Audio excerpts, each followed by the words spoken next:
whether you've put in hours and hours of lap times. So just to run everyone through what the current standings are, Pinsim Drillers lead the championship in the hypercar class ahead of Omicron Sim Racing. Satellite Racing are third, having only been able to attend the one race meeting, which was back in round 1 at Indianapolis. LMP2 class Vargas Sim Racing lead, having secured 2 race wins and are in fact the only team in the entirety of the Endurance E-Racing World Championship who have been able to take 2 straight clean sweeps, and that requires winning the race and taking pole as well, and of course completing the race, but that comes with securing the race win. Pinsim Drillers are second in the LMP2 class, having secured a P2 and a P5. Fair Racing Team third with a P3 and a P4 last time out at Indianapolis, with Ramada Motorsports just 1 point behind, 2 points separating Pinsim Drillers in P2 in the LMP2 class, 2 Ramada Motorsports down in P4. GTE currently being led by Musto GD, who are able to secure their first win of the season last time out in Silverstone. And Ewan O'Leary, that GT3 class, as well as the GTE class, looking very, very close. Yeah, there's a lot of classes actually that are very close at the moment. I'm certainly seeing the GT ones are the ones to look out for.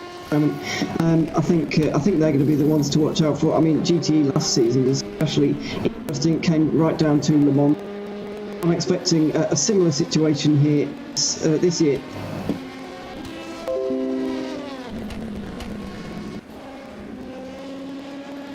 Yep.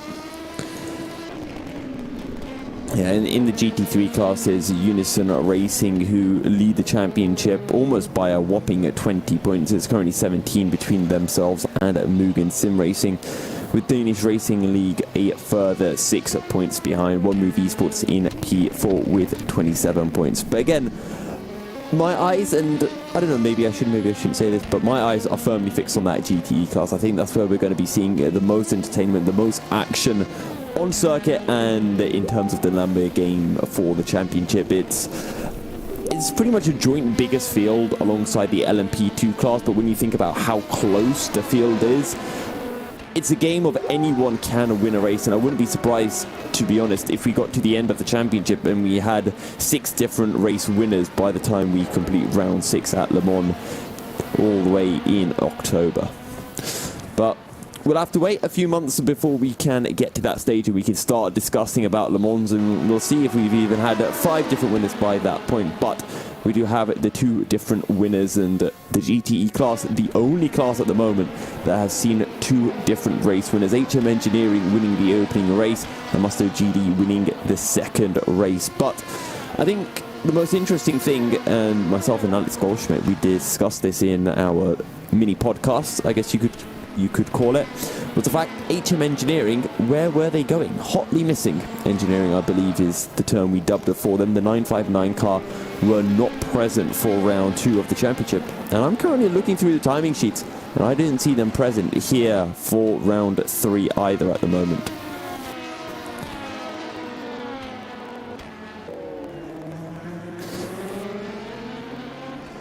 So Ewan, this circuit, Sebring, 17 corners. Go on, what do you think is the most difficult corner of the entire track layout? Most difficult, well, I suppose that's quite a difficult question to answer, because they all are really, yes. Or most of them. But the one I would really highlight, and I know people harp on about the bumps here, but Sunset Bend for me is the one that is the real difficult one. I think that might be the obvious answer, but I think it's also, well, it's certainly what I think when I go driving around here, which is rare, I will admit. But on the odd occasion, I don't like driving it very much, and that corner in particular is very annoying, because there's about 1,000 ways you can go through there, and only 1 or 2 of them are actually right, so you can spend all day going around and you could never find the right way of going around Sunset Bend. It's just so difficult, and as the name kind of suggests, the sun's kind of in your eyes on the way down there, particularly in the evening. Just as it's about to go down behind the horizon, it can really get in your face and make it even more difficult, which is just adds to your worries really. So yeah, it's a very very tricky corner, in my opinion. But as I was saying, I think all of them are, really. It's a very difficult circuit. I don't like driving it very much. I know it's a classic circuit, but it's really not one that I enjoy very much. Traffic can be a little bit difficult around here, and we've got the possibility that Nick presented to us the other day of rain that could appear at the early part of this race especially. So a lot of different challenges for these guys, and I think if those all things do kind of mix together, then it could be the most difficult race of the season so far. So what you're saying, Ewan, is driving into sunset at sunset could be sunset for some of the drivers and teams. Yes, is what I'm saying. I like it though. Yeah, it's not very snappy, but it does work very well. I like it.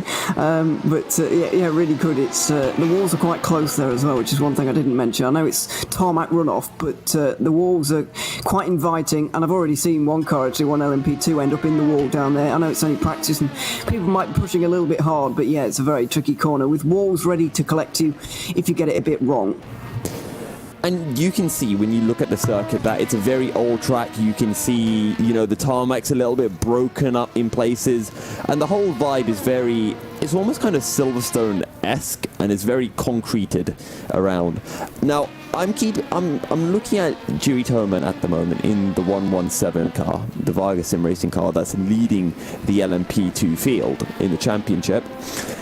And you can really notice those bumps that you were talking about, Ewan. Pretty much every corner that you see the Varga Sim Racing car go through, the entire car is skittling around. And I think drivers will be glad that the effects of bumps aren't going through their sim rigs. No, not fully. Obviously, if you do want to be really brave, I don't suggest doing this in a race, but if you turn your force feedback all the way up, then you can really start to feel that one. But none of these guys are going to be doing that. You're right, it's not quite as severe on them. There might be a few achy wrists the day after the 12 hours on Saturday, but nothing more than that really, nothing like you would see in real life. And as you say, these guys are really going to be quite glad about that. It's very, very tricky indeed, very, very bumpy. I think this is true, that it's never actually been resurfaced ever in the history of the circuit, ever since it was starting being used. I think it has never been resurfaced ever in its I believe that's correct anyway. Someone will correct me if that is not correct. I know since the 1980s they've been using almost the same layout. There was a change back in the early 2000s where they added the whole section from turn 10 down to turn 13. You used to go straight on before at turn 10. And then since then there have been some minor adjustments. The Fangio chicane and at turn 7 have been slightly altered. But aside from that, I'm not aware of any changes to the track layout at the very least. Well, I guess they can do what they like with it here, really, can't they? Because it's an abandoned airfield or a pre-used airfield, if you want to call it that. It's not in use anymore, obviously, but they can kind of go where they like with it because it's so flat around it in Florida, and there was quite a lot of space. So you can, as I say, you can really go where you want and add these chicanes in and so on. But yeah, it's certainly one of those classic circuits that really you always want to come to. You always want to win at them as well, and it's the first circuit this season that we are returning to from last season. So in the EEWC 2020 we had round 1 here at the 12 Hours of Sebring. This time it's round 3, but it doesn't really matter, we're still returning again. We didn't go to Silverstone last year, and we didn't go to Indianapolis last year either, and we did go to Nürburgring. We're going to that next in June, but yeah, it's one of those circuits that we're returning to again after last year, and we didn't even have a hypercar finisher in that particular event. It was round 1 of the season. It wasn't even Rookie Monsters winning. They led for so long. They were leading by about 20 laps, but in the last hour, I'm afraid they ran out of fuel and they didn't win the race. It was heartbreak at the very end here at Sebring last year, and with more cars on the grid this year, I'm expecting it to be an even better race, actually. Yeah, you mentioned that fuel incident for Team Rookie Monsters, and if I'm not mistaken, it was a certain, I believe it was DIS Sim Racing Lab that were able to take the win in the GT3 class as a result of that. So we'll see whether DIS Sim Racing can gain any positions from other drivers' misfortunes, other teams' misfortunes, and it is something that we've praised DIS for in the past season and even in this season. The fact that they're so consistent, they don't make many mistakes, and that's why that at the moment they're currently sitting second in the GTE class, 32 points, just 7 behind a Musto. And as we've already said, the GTE class is so close. You could see any of those kind of top 5, top 6 teams winning the championship come the end of the season. Yeah, certainly, and DAS are one of those. They won the GT3 category last year in their 45 car. Their 46 didn't have such a great race, finished down in 9th, but yeah, it was a good end to this race actually in Sebring. Just carrying on with the DIS theme, I guess we can talk a little bit about them for the next couple of moments, because they are doing very well in this season as well as doing well in the last. So second place in GTE at the moment in the these guys, but as I mentioned, they did win the GT3 category, and it came down to a real last, well, not quite last lap, but it was within the last half an hour when they were having a great battle with the 007 Pro Sim, neither of which have actually stayed in the GT3 category for 2021, but they had a great battle. Linus Lundin and Andy Kurtzen, who was driving the DSSR lab car, as you might expect. And yeah, they had a great fight towards the end of that race in the GT3 category, which was the most competitive in that race. But in the end, Kurtzen just managed to fend off London. And yeah, DIS will want something similar to happen here today. They're the only team actually who are, well, not the only team on the grid actually who are returning as winners, but they'll be looking to take another Sebring race win and maybe get their third podium of the year. I was really surprised to see them on the podium at Indianapolis. Thought they really deserved one at Silverstone, and they got one. So their run of form is just continuing at the moment. It doesn't look like ending. I hope I'm not going to commentate as curse them at any point by saying this, by the way. But yeah, they're having a fantastic season, and there's no reason why it can't continue this weekend. I think in terms of defending champions, at least in the same class, you've got Musto in the GTE class. They were your GTE champions from 2020. And I believe Vargas Sim Racing, I'm not sure, for the LMP2 class. I want to say Vargas Sim Racing, but I'm not sure. I know there were 3 teams in the hunt for the title, but I can't remember exactly who it was. I don't know. I can't remember either. I think it was. I don't think it was them. But it's pretty bad, isn't it? When I can't even remember our 2020 LMP2. I can't either. 2020 was years ago. Anyway, I don't know what you're on about. But it was ages. But yeah, I honestly can't remember. If I'm completely honest with you, I think so. Just I know fall for 10 more seconds, and I'll have you covered. Well, I do know that Hypercar was won by Viaducton, who didn't retain in the same class. They've gone to GTE now, so we're going to see new Hypercar champions, whoever they're going to be. And in LMP2, I can't quite remember. I think Rookie Monsters might have won LMP2. Rookie Monsters. Well remembered me. And then GTE, I think Musto won that one from Simply Race. I already said Musto won GT. Oh, sorry, did you? I forgot about that. But there you go. Yeah, we both got that one right at least. And GT3, I honestly can't remember who it was won by. You're gonna have to tell us. GT. I said who won GT3. Yeah. Oh, did you? Yeah, you can't not say no. You have to give a guess. I'm not listening very well here, am I? Sorry about that. I'll give you a hint. They're not currently in the GT3 class. Oh dear. Yeah, we're just talking about them. Yeah. How thick was that of me? Anyway, it doesn't matter. We just step past my kind of complete ineptitude and just carry on, really. I see what you mean, but no returning GT3 champions either, because they've moved. But Rookie Monsters, I'm afraid, didn't return for this season, so we're not going to see repeat winners there. But the only ones that can actually do it is Musto in GTE, and they've started off pretty well actually in season 2021. Just 7 points ahead of DASSR Lab, and as we were talking about a few moments ago, you might not have heard very much of it because my mic was breaking up quite a lot, but I fixed it now, so it's all right. Musto are only leading by 7 points, and then the increments between different cars going down from that very, very small indeed. So is a 37-point spread across the whole field. Justice Motorsport Club are currently in the 74, and they're last in the championship of the people who are actually still in the still in the standings.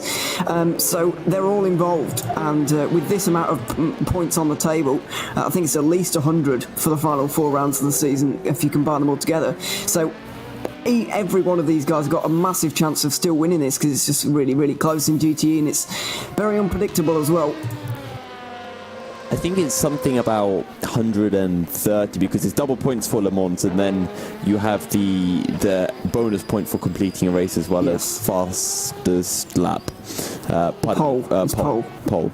Yeah, pole. I do have some information though regarding Team Rookie Monsters, and I actually know why they're not racing this season, which is quite an odd one. So, do you remember last season back at back in Le Mans, we were bringing guests, or we were bringing drivers in during the race, and we were asking them questions. We were asking for dating tips or romantic advice, essentially.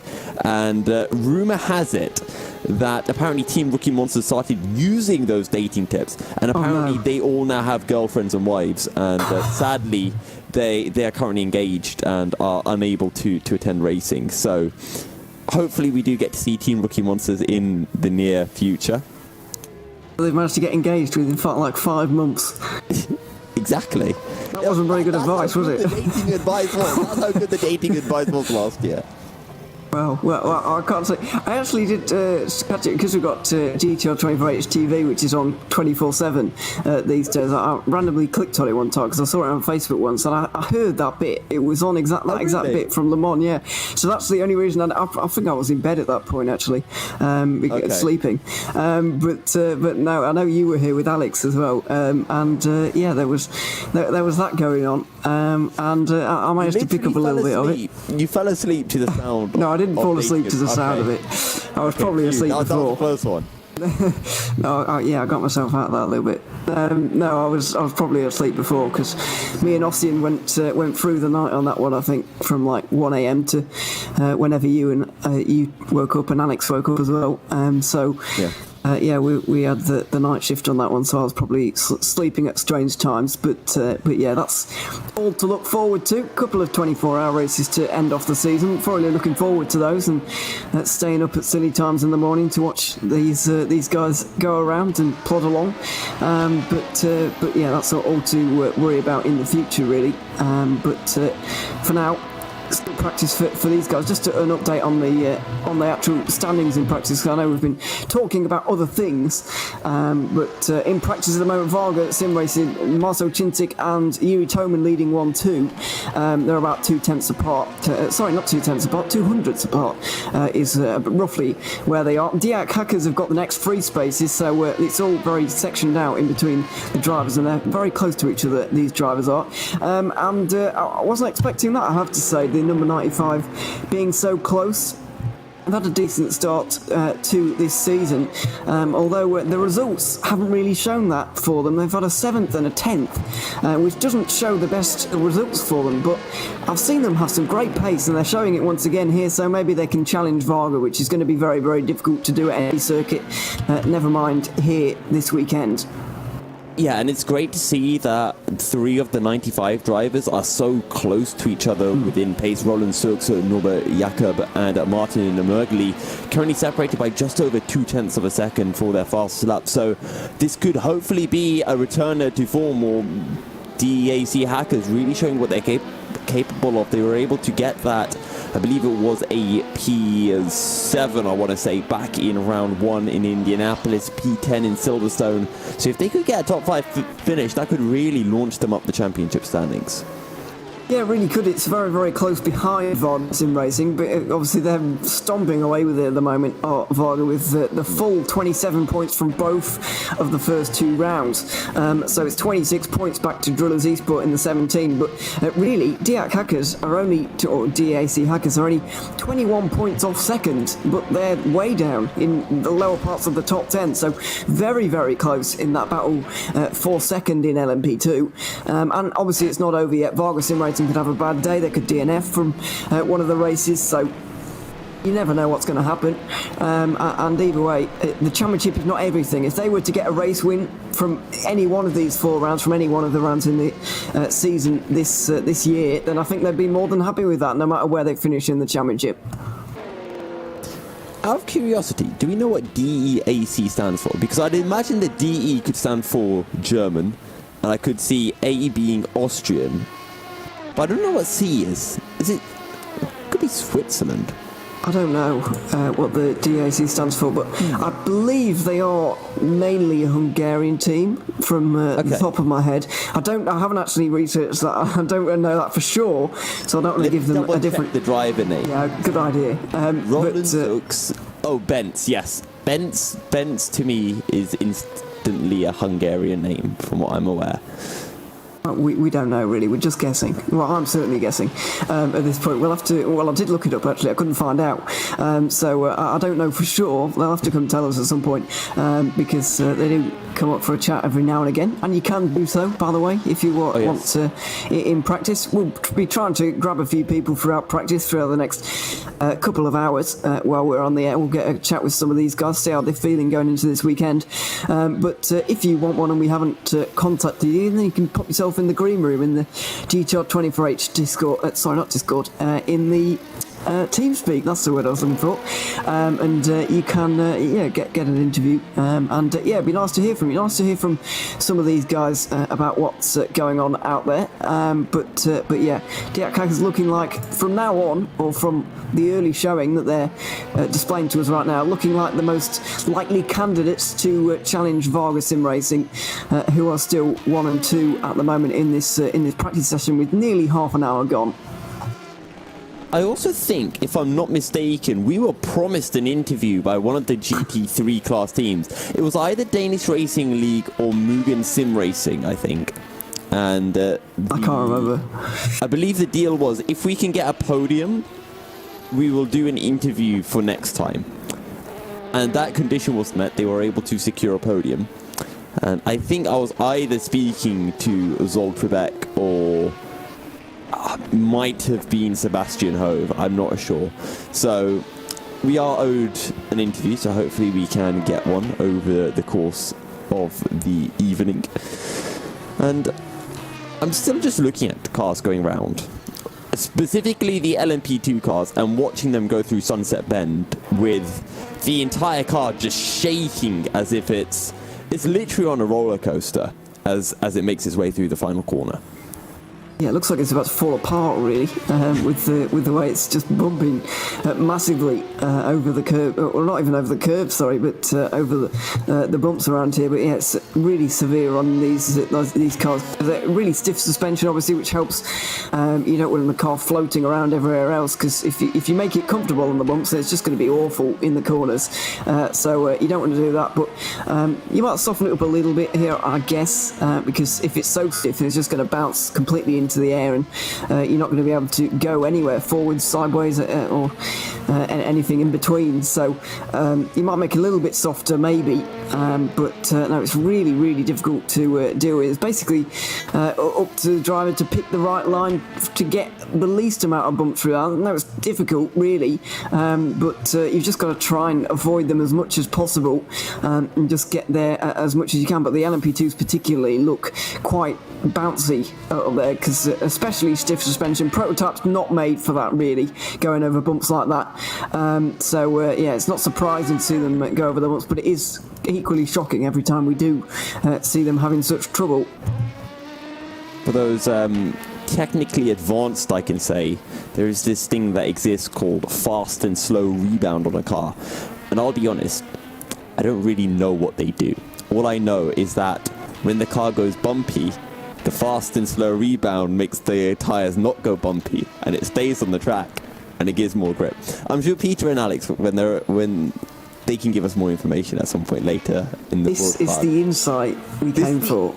Exactly. You and O'Leary and Yusuf bin Sahel with the insanely in-depth analysis of car go bumpy on the track.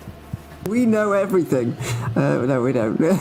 We've got no idea what we're talking about. We just watch them go around and do their thing. But that's why we're up here and not setting up any cars or doing any driving, because we're not particularly technical. Well, I'm certainly not particularly technically advanced. I've got no idea. But there you go. Just be glad that when I do a setup, I put more rear wing than front wing or something like that, and the car doesn't spin every single corner. Although, if you gave me enough time, I'd probably end up doing that. But you mentioned one thing here, which I find very important, which was taking the right line through Sunset Bend, because it reminds me back when I used to do, when I raced in the British karting 24 hours at Teesside. There's this one corner that exists, and I think Teesside, a little bit like Sebring, have like to stick with the, we haven't ever resurfaced our track, and there is this one. And some people might call it a bump, others might call it a pothole. I'd call it a crater that exists in turn 2 of the track. And it's perfectly positioned you. It is right on the apex. So if you want to take the right racing line, your car just literally goes over the curb and it breaks your back. And doing that for a 90-minute stint hurts. So sometimes you have to do, let's say, the less manly thing and completely avoid the bump. The less manly thing, also known as the faster thing, I'd imagine, or the one that keeps all your bones intact at the end of the day. But it's slower when it comes to breaking every bone in your body. Well, yes, there you go. That's self-preservation. It's a good idea from time to time. But yeah, it's a very similar situation, really. But the only problem here is that these bumps and potholes and craters and meteor holes are everywhere across the circuit at Sunset Bend, really, because the cars have just churned up the ground from ever since the racing around Sebring started. It's just been moved around and everything's been going on. So it's just incredibly difficult to go through Sunset Bend. But all these guys so far, I've only seen one person go off. Obviously, I can't watch that corner all the time. Getting on board with some of these guys, just having a look around, see who's doing what around on the circuit at the moment. But yeah, it's been fairly clean so far. There's been no real incidents to speak of on the circuit, just people doing laps, getting experience in traffic, which is also quite difficult to deal with around here, difficult to deal with at Sunset Bend, as we were mentioning earlier on. But yeah, we're half an hour into the practice session now, and things going smoothly for the moment. Lots of guys getting lots of laps in, which is what they all came for, of course. Now, I've just realised, Ewan, that we have a certain celebrity out on track. It's my favourite driver is out on track at the moment. He hasn't been racing for the first few rounds. So on that cliffhanger, we're going to be throwing to a commercial break. And when we return, we shall be revealing who our celebrity driver is.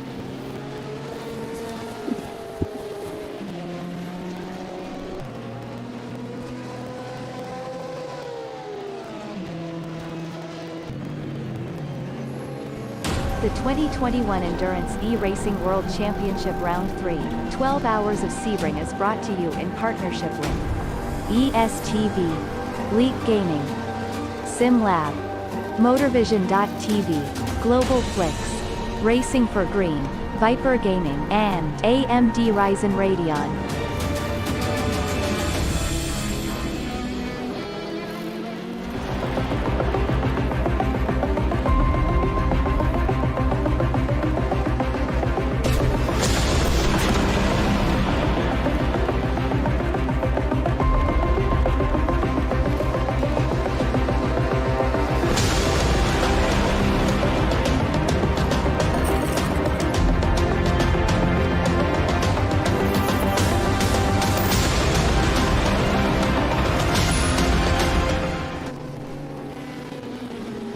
Racing for Green is here to help you carbon neutralize your racing.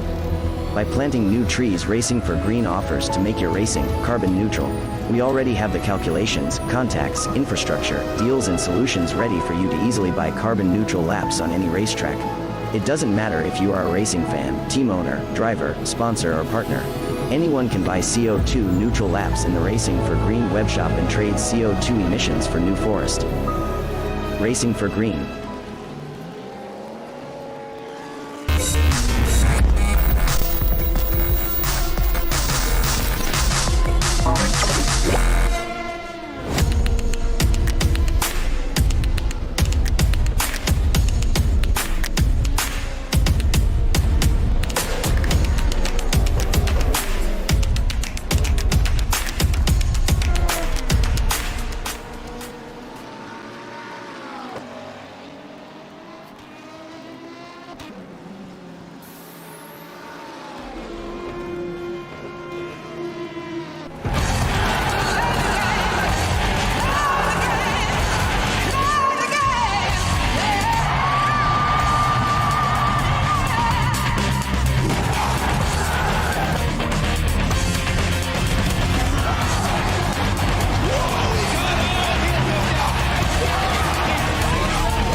Welcome back, ladies and gentlemen, to the GTR 24/8 Endurance E-Racing World Championship. We are half an hour into the official practice session here Thursday evening. We have a qualifying tomorrow and the race starting at 11 a.m. GMT, 12 p.m. Is it? I always forget. Is it p.m. or 8? Midday. Who knows? It's at 12 Central European time for you fancier folk out there. And Ewan, we left for our ad break on the biggest cliffhanger known to mankind. You thought Sylvester Stallone did cliffhanger? No. It's here on the Endurance E-Racing World Championship. We have a celebrity on the track. My favourite driver to have ever raced, maybe second, I don't know. One of my favourite drivers to have ever raced in GTR 24/8 is out on circuit. Or was out on circuit. They might currently be in the pits. Do you know who that is, Ewan? I don't actually know. We were talking about a couple of names, and I've just spotted another one as well. So we'll talk about names in a moment. But go on, who is it? I don't know. It's a man who owns the coolest bike in all eternity, Mantis Rekkers himself. Ex-Rookie Monsters driver. We were talking about how Rookie Monsters aren't racing this season, and it seems that a certain Nick Newcomber has signed him on up for Deuces Motorsport in the LMP2 class. I didn't know that. I didn't know he'd moved across, actually. But yeah, I can't actually find him at all up and down at the moment. Maybe I'm just being a bit blind. P6. Oh, that's why I'm looking down the bottom, and I didn't need to. You thought Mantis Rekkers would be at the bottom of I thought he just joined, so I had no time yet. That's where I was looking. But no, I didn't know. He might not have made the jump, actually. He might just be on loan, I guess, if you want to call it that. But I'm not entirely sure. We'll get an update from Nick on that one.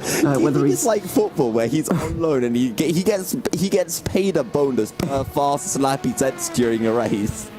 No, that's not what I mean. But maybe they're you know what I mean, lending him out or something. But he may still belong to Rookie Monster. He may have left. I'm not entirely sure on that one because I didn't actually know that. But yeah, I didn't realise we are out to have favourites actually. Yeah, here we are. Expressing our admiration for some of these guys. Here's Nick, by the way. He's just joined us in here. Yeah, Mantis. Oh, no. Hello, Nick. Hello, Milky. The newcomer, yeah. Two drivers joining this, the number 15 car for the remainder of the season. Zorba Kiss from Hungary and Mantis Rekkers. So, what's the story behind Mantis? How did you convince Mantis Rekkers? I didn't need to convince him. Oh, okay. It's like that, is it? He messaged me. Oh, right. I'm sorry, he's loving you saying that out loud, but yeah, secret messages. Yeah, no, it was in regards to another race actually. So we talked about that, and in midway through the conversation, he just happened to drop in that I'm available if you want. I'm like, yeah, right, you're signed. No ifs or buts, and it was no-brainer. No-brainer, exactly. It was, yeah.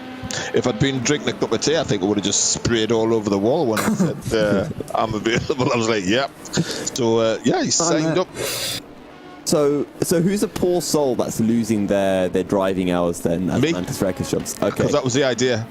Okay. It was I was basically there to just help with the setups and things like that. And in case anybody was sick, I do agree. Swapping Mantis in for you is definitely the smart choice. No, I swapped in for Zorba, cheeky. yeah, but yeah, it's a good fit actually. We've been doing some work all this week actually, and yeah, the car is slowly but surely went from being a pretty good car to a really decent one to a very good car in a matter of about three or four setup changes. So that's all. So we're in a good place anyway. The times were good, but the guys are going to take it a little bit further now. So happy about that. Really happy about that. So what's the aim then, Nick? You got P3 last time out in Silverstone. We don't talk about Indianapolis because that was unfortunate. So can you go one better? P2 possible, or are you looking to take down Varga? Yeah, P2's the target. Stretch target is P1, obviously, but P2 was what target. Well, we've made no bones about that within the team, and we think tactically the way we're going to drive the race, it's definitely on. So obviously you got to take into consideration anything can happen in the race. But all things considered, if we can stay clean and and the guys drive to their best and drive to what they know they can do, I think P2 is definitely on. We're quite happy to challenge Drillers and ASG on, so let's go for it. That's what we're saying. Can I ask something about the GTE car, by the way? Because I've spotted your new driver from Finland that you talked about the other day to us more privately. But how do you pronounce it? Juha Mäki Jupi. I can't. No, Peter told us in the break, but we've forgotten. Well, I've forgotten already. Juha Mäki Jupi. Tell us a little bit about the story behind that one, and how that all came about as well. Because I personally have never heard of him actually. He's Wojciech's driver from Varga. All right. So you know how Varga and Juices work well, and hang on, Nick. So you stole a driver from Team Rookie Monster. Now you're stealing drivers from Varga. We're not stealing. We're a joint effort. When's Marcel Chinchik joining the team? Next week. Well, the story behind the Vargal connection is Daniel and Wojciech drove for Varga a year and a half ago, I think it was, wasn't it? And obviously one of the, like myself and Wojciech really get on well. We're just crazy fun. And he won one of the GT Challenge races last year while I was really ill in bed, and he won the race on the Monday, and I didn't recover enough to see the race until the Wednesday.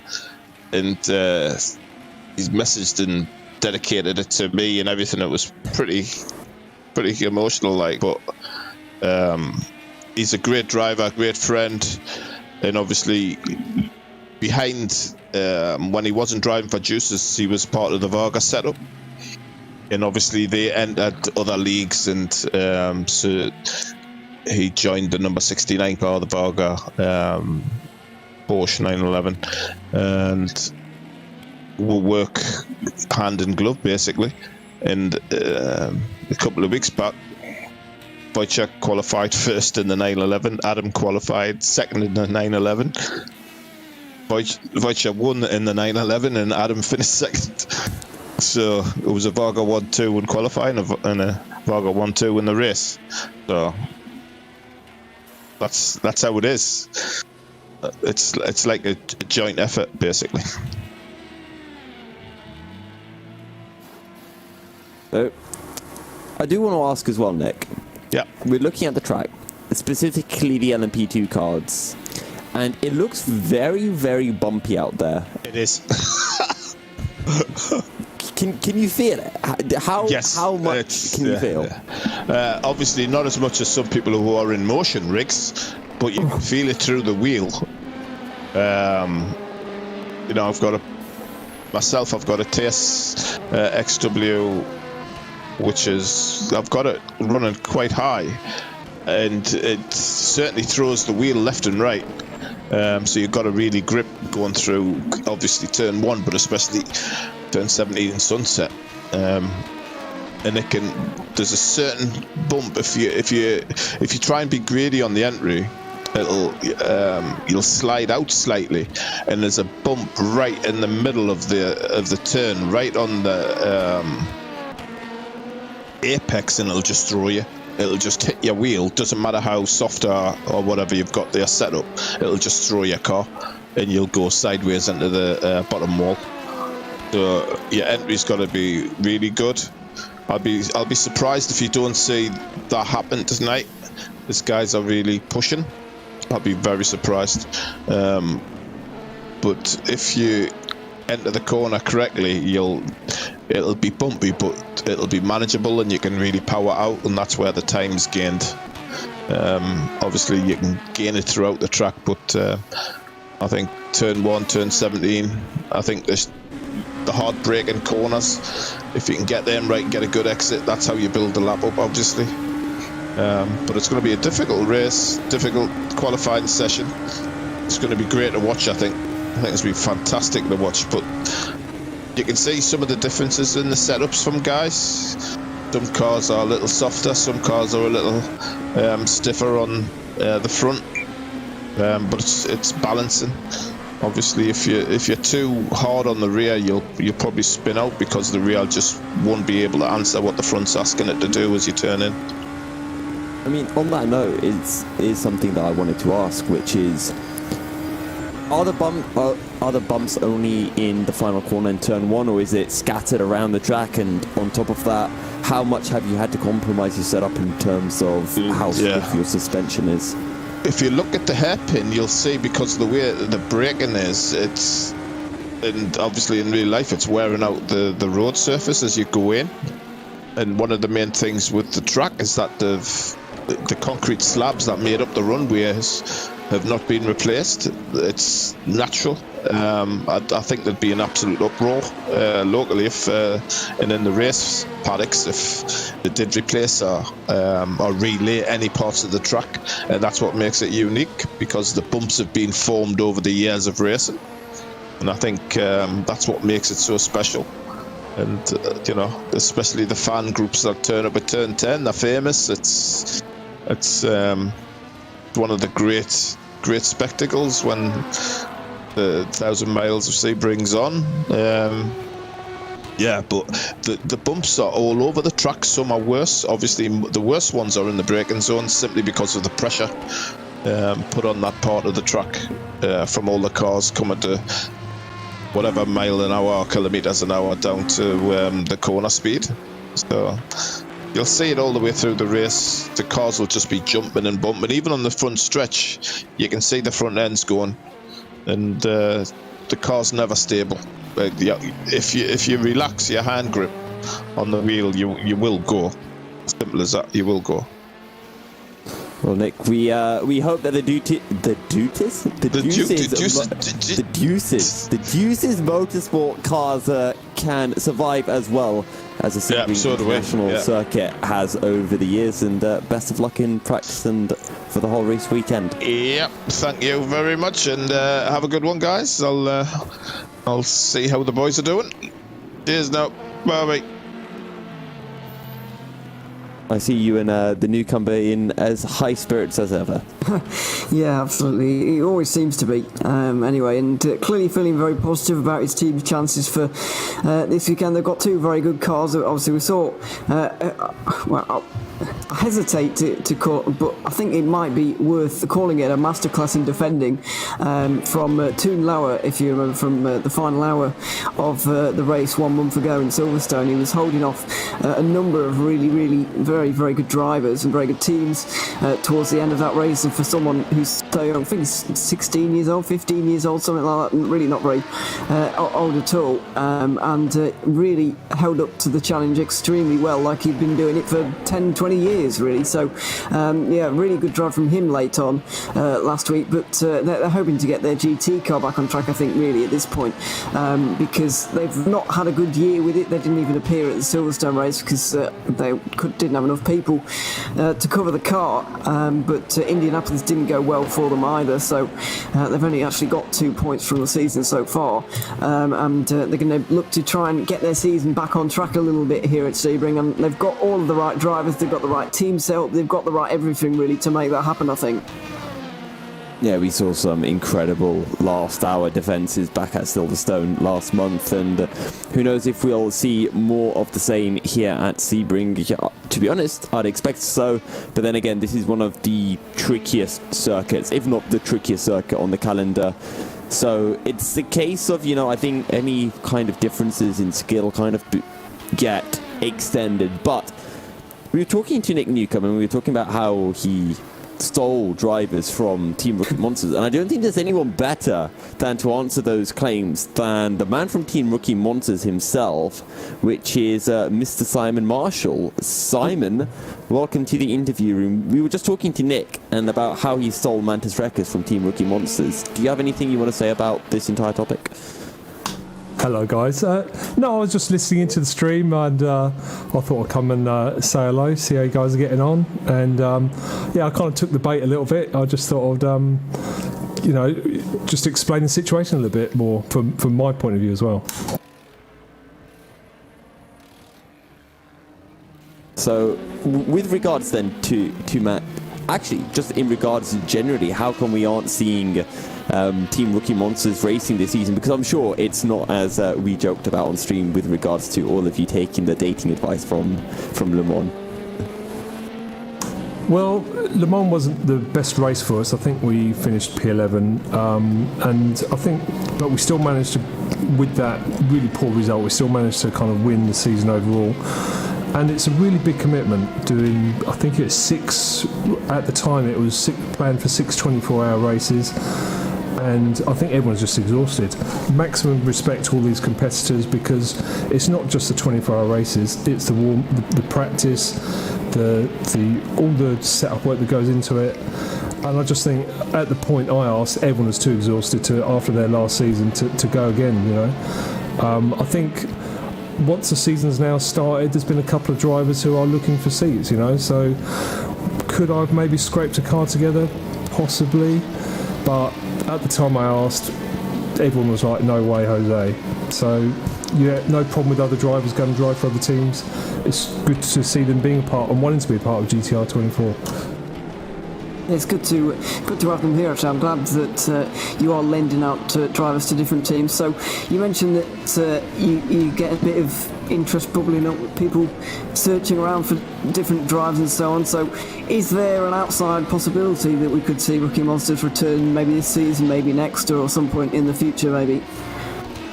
Yeah, there's always a never say never. We're always looking to do series. One of the biggest attractions for us was going to the LAN event. I think we went in 2018, and really wanted to go back in 2019. Unfortunately, circumstances meant that we couldn't, with the COVID, etc. So maybe I've got my years mixed up, but I think I've got my years mixed up. But essentially, we couldn't go. The LAN event was cancelled. We're well up for going to a LAN event, and that's kind of what the biggest attraction for us at GTR 24 is, that LAN event. Again, I don't know if it's happening or not. I imagine it wouldn't do, but never say never. Yeah, we could talk about it in a moment's time, but it's up for discussion, I suppose, because of everything that's going on, and the fact it's still, 7 months in the future, or 7.5 months in the future when the 24 hours at Le Mans at the end of the year is going to take place. But yeah, it's good to know that there's a chance maybe that Rookie Monsters can come back. Just one more thing as well from me. I don't want to rub this in too much, because I don't know if you like talking about it too much, but if you remember here last season and last year almost to the day, it was the 12 Hours of Sebring, the opener of the 2020 season here for the EEWC. You guys were leading LMP2 for a very long time, but it came to a bit of an unfortunate end. So what are your guys' memories of that particular race, given that it's a year ago in the past now? Yeah, that still hurts, that still does hurt for sure. And we've done some thinking and some analysing on some of our drivers, and looking back at it, the person who ran out of fuel is actually the person who gets into that zone. There's another zone that certain drivers can get into. I think Ayrton Senna alluded to it once, where you can reach a higher plane and his consciousness just disappears, and it's all just a natural flow. A flow of energy and euphoric feeling that takes over you when you're in that zone. And I think that's just what happened to him. He's the driver who ran out of fuel, who gets into that zone really quickly, and without all his sim hub and all the other things to help him out in terms of fuel management, that he just zoned out and ran out of fuel. And it's a natural thing to do if you can get into that zone. It's not the only one to do it. He won't be the last one to do it. My teammate in another 24 race run out. fuel. So 8 hours in, and that kind of let us down as well. So he's not the only one to do it, and I'm sure other people do it as well. Yeah, certainly. It's not you're not alone in that one. I'm sure. We'll let you go now, Simon. It's great to hear from you, and great to have a little chat with you up here in practice at the moment. So thanks very much for joining us. I wish you luck for the future. Thanks for coming to talk to us. No worries at all. Thank you. There you go, Simon Marshall from Team Rookie Monsters. Good to chat to some of these guys, and I believe since we were on the subject of the LAN event a moment ago, we'll have a bit of a discussion about it.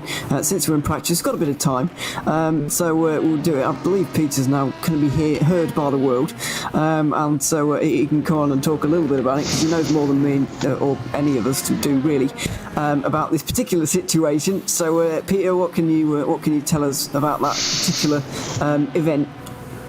We are planning to have a physical event for 2021. It is still, like always, the last weekend of October. Specifically chosen because that's the weekend where we usually change from summertime to wintertime, which gives us an extra hour, which is always nice to have in the planning of that kind of stuff. But yeah, we are planning for it.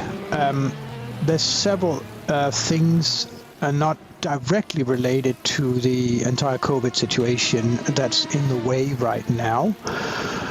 The arena is moved now from Viborg. We're not going back to Viborg. Logistics and other issues kind of came in the way. We're back in Middelfart, but not at the venue where we used to be in Middelfart. We are in a new, much larger arena. The plan, I'm going to say the plan now, because it's not now. I can't guarantee that any of this comes to fruition, but we are really working hard on it, and there's a lot of good vibes around this. Of course, everyone is trying to do like physical events in everything again, so everyone's on their toes as soon as we start talking about what this is going to be. So we got an area the size of 3 handball courts. If you know that, they're 20 by 40 meters. With some extra space around them. There's grandstands, there's room for stages, there's one room with a special stage. These 3 arenas are connected to each other, so we're going to have drivers and teams in their sort of paddock area in one hall, and just diagonal to that, or completely opposite to that, we're going to have all the sim rigs. So there's going to be a way to walk from the team's paddock to the sim rigs. But the reason why we do it like that is because we want the guys kind of have to go through the middle arena as well when they kind of go back and forth from sort of watching the sim rigs and going to the paddock area to talk to the teams. That middle area is going to be an exhibition area. We're planning on having like a sort of a men's lifestyle exhibition in that area, with some car exhibitions, mountain bikes, skiing equipment. Whiskey tasting. I don't know what kind of people we're going to have there yet, but that is the plan, and everyone's sort of Peter, buying into can I that. just interject with a possible idea? It sounds like there's space. What are the possibilities of introducing a adult-sized bouncy castle? I have no idea, but I think we're more kind of going for maybe an RC track, an indoor boogie RC track. I think we're going for who else were we talking to? But there's a lot of ideas on the table right now. I'm in the phase right now of doing all of the 3D drawings and setting up all of the sales material to this before we kind of start going out to the local companies here. and of course also contacting every single one of our previous partners, which is I think more than 30 now. So there's a lot of potential here, and for the first time since we are combining this with this sort of men's lifestyle thing, it's going to be other gaming stuff as well. But since we are combining it, it's looking like a really good chance that we will have quite high spectator numbers coming to the venue. We've also set it up so that all of the exhibitionists have to run events at their own booths during the event. So they'll be booking in like from at this hour from 11 to 12 we're going to have this kind of event at our booth, and then the next exhibition will have their event at another hour. They're booking in like that and having their own sort of mini events going on during the entire race as well. So there's going to be so much going on besides the racing itself. Fabulous. We're gonna have in the main hall with the sim rigs and the spectator stands. We're gonna have a set of Danish commentators for the local people and the spectators coming in. That's gonna be Danish spectators in there. We're gonna have you guys on a separate, like, dedicated stage in the paddock area instead. So when you're in the paddock area, it's international area. When you're out by the drivers, it's sort of more targeted towards giving the spectators something interesting to look at. And yeah, we have good experiences now. We're trying to control the crowd and keep them and their voices down. So it's only the spectators and controlling the volume of spectators and everything. It was working out pretty well in 2019 in Viborg. I think actually that's one of the things that we didn't get complaints about, because everything else was just a mess. But no drivers actually complained about any spectators or any noise being in the drivers' area. So that was positive. I think if you want to make it something that spectators will want to come and watch, it's important for people to be able to get, like, not right beside the sim rigs, but at least close to the sim rigs and see what kind of equipment it is, and kind of get fascinated by, oh my God, what a lot of money these guys dump into their really interesting hobby here. If you get what I mean. Yeah.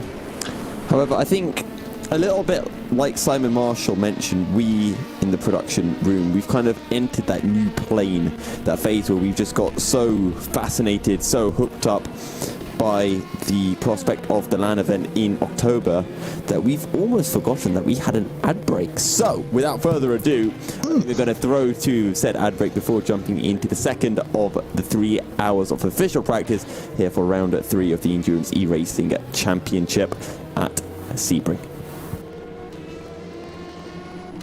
The 2021 Endurance E-Racing World Championship Round 3, 12 Hours of Sebring is brought to you in partnership with ESTV, Leap Gaming, SimLab, Motorvision.tv, Global Flix, Racing for Green, Viper Gaming, and AMD Ryzen Radeon.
Racing for Green is here to help you carbon neutralize your racing. By planting new trees, Racing for Green offers to make your racing carbon neutral. We already have the calculations, contacts, infrastructure, deals and solutions ready for you to easily buy carbon neutral laps on any racetrack. It doesn't matter if you are a racing fan, team owner, driver, sponsor or partner.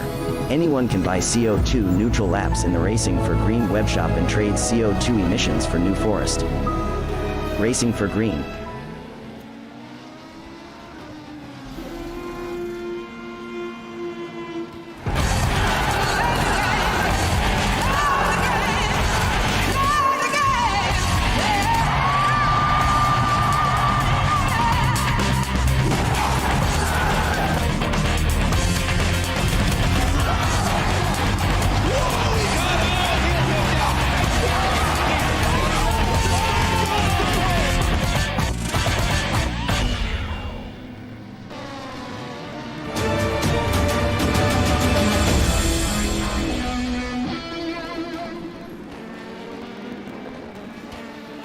You want to bring us in, Ewan? Hello everybody and welcome back to the practice session. 1 hour in at the moment, 2 hours to go for the 12 Hours of Sebring, which is this weekend. You can catch it midday CET. We're very much looking forward to it. Yusuf bin Sahel will be back a little bit later on. He's just having a bit of dinner, as you can imagine. And now I'm Ewan O'Leary. I'm joined by Alex Goldsmith for the moment. Alex, I hope you're well. I hope you're looking forward to this weekend. Should be a good few days of racing. I'm certainly looking forward to it. Yeah, qualifying is going to be rather interesting tomorrow night, Ewan. Good evening, everybody. Welcome to GTR 24H. Firstly, I have to give another big shout out. I did this on social media when this went live. Obviously, Yusuf and I did that fantastic sort of like introduction, but the person that really made it sparkle, we've just heard from Mr. Peter Munkholm, spent well over 25 plus hours on that.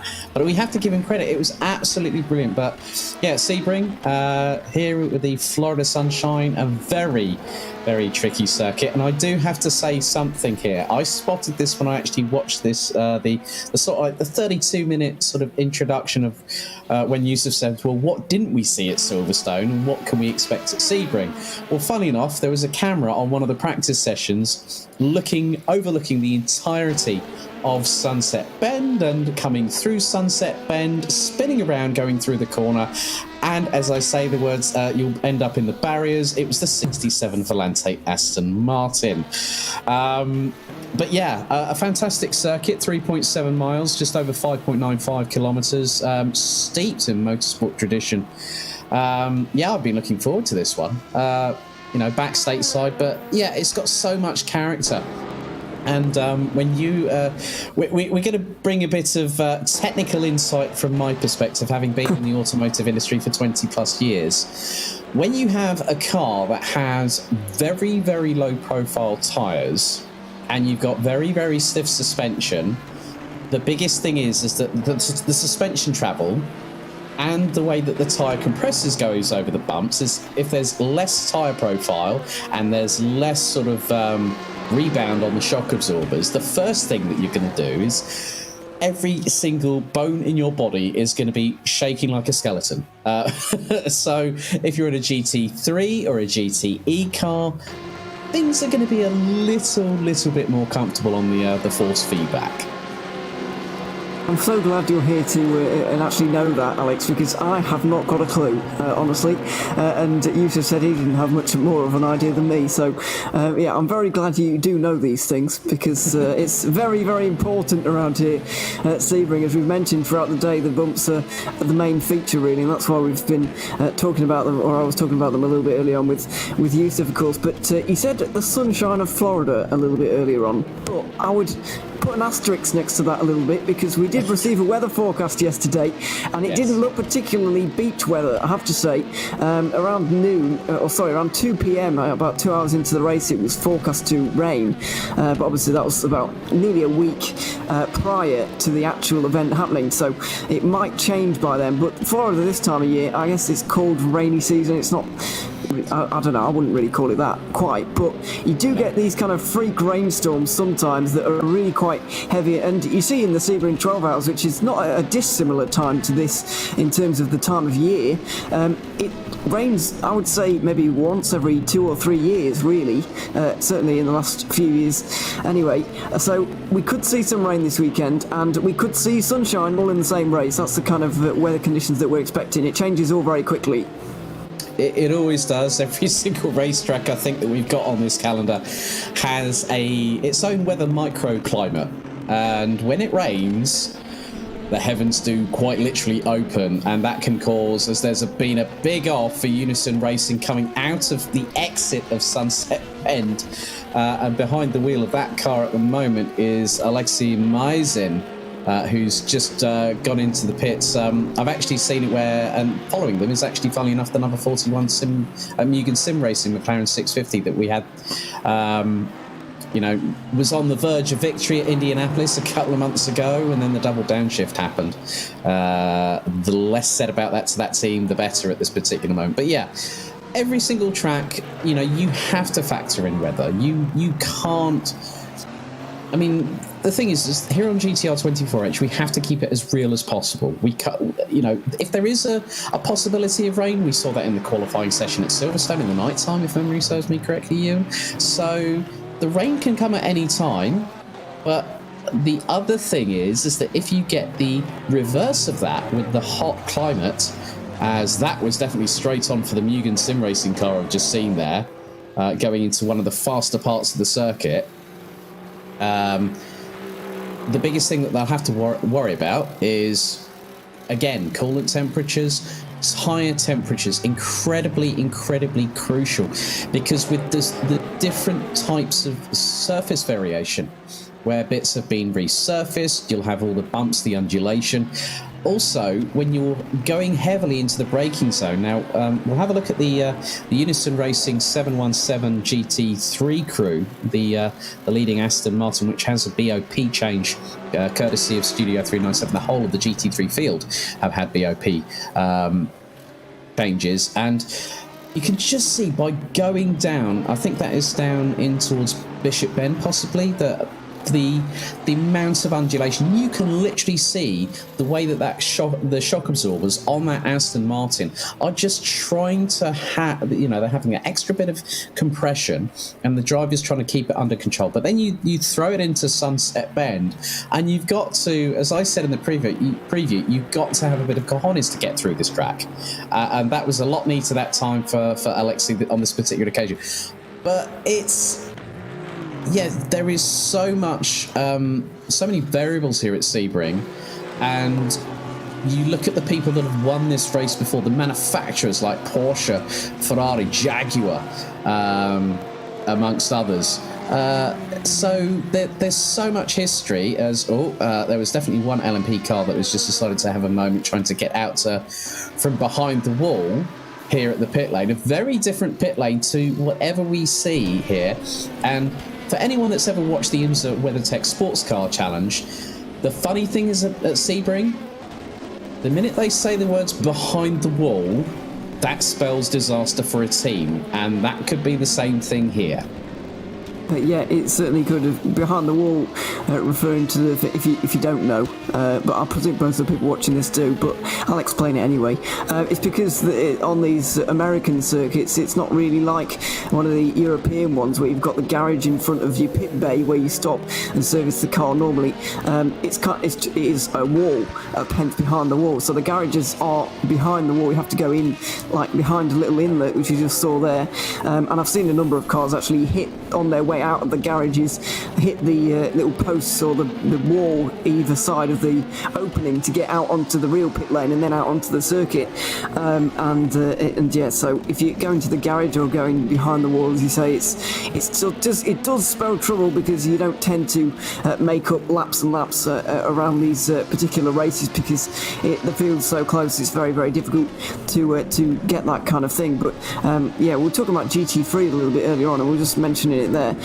It won't be the first time we'll see these cars it won't be the last time we see these cars nose to tail this weekend. We saw them having very similar moments coming out of corners, nose to tail and whatever. It's really, really close in that category.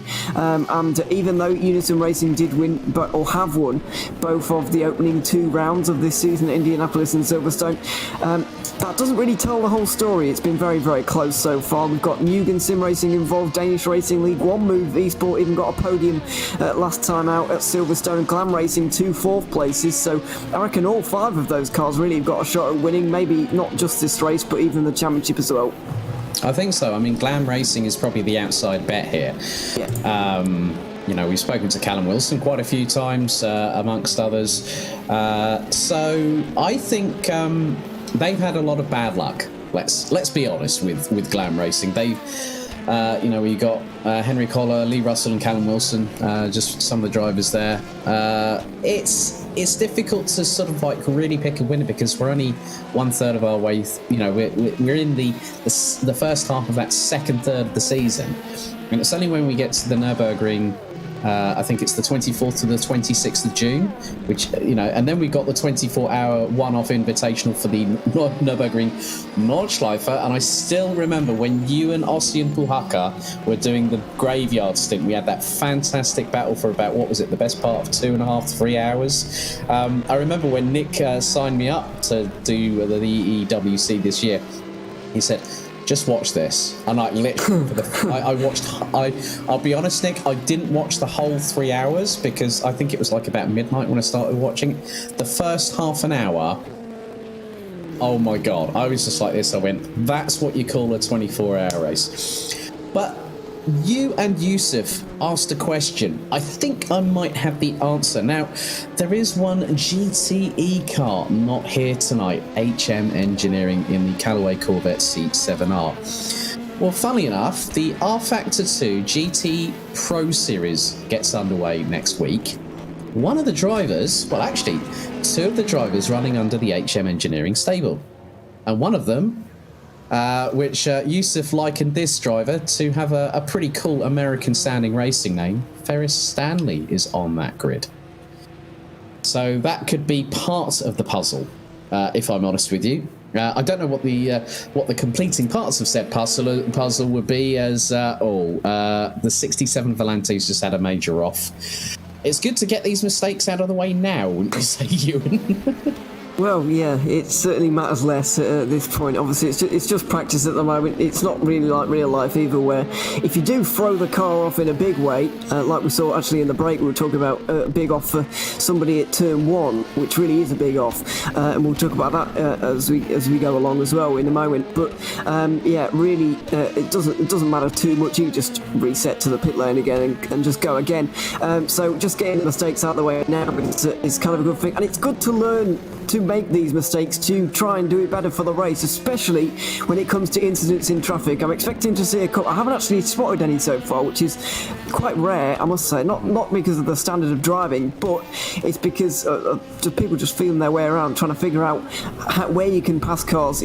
Some places it's a bit risky, and it's talked about sometimes. If you're skilled, you can get away with it. If not, then maybe you can't. So people in practice may be like, oh well, I'll give this a go. See if this move down here will work. Maybe go around the outside there, I can hold it there, or something like that. If you learn this in practice and you find out that you go spearing off into the wall and lose 3 of your wheels, then it's fine, because it's just practice. So you can reset to the pits and go again. But if it's in the race, then that's a real problem, and that's why these guys are out there. And I think it's really important, not because these guys don't know the circuit, they know what they're doing. They don't need to practice consistency over a stint. They can already do that, really. It's just getting the hundredths and figuring your way through traffic, because when you think about it, shaving hundredths off your lap time takes a very long time, and it doesn't gain you very much. But gaining time in traffic, being efficient in traffic, is half the story, I would say, maybe more, of winning an endurance race, especially a multi-class one like this.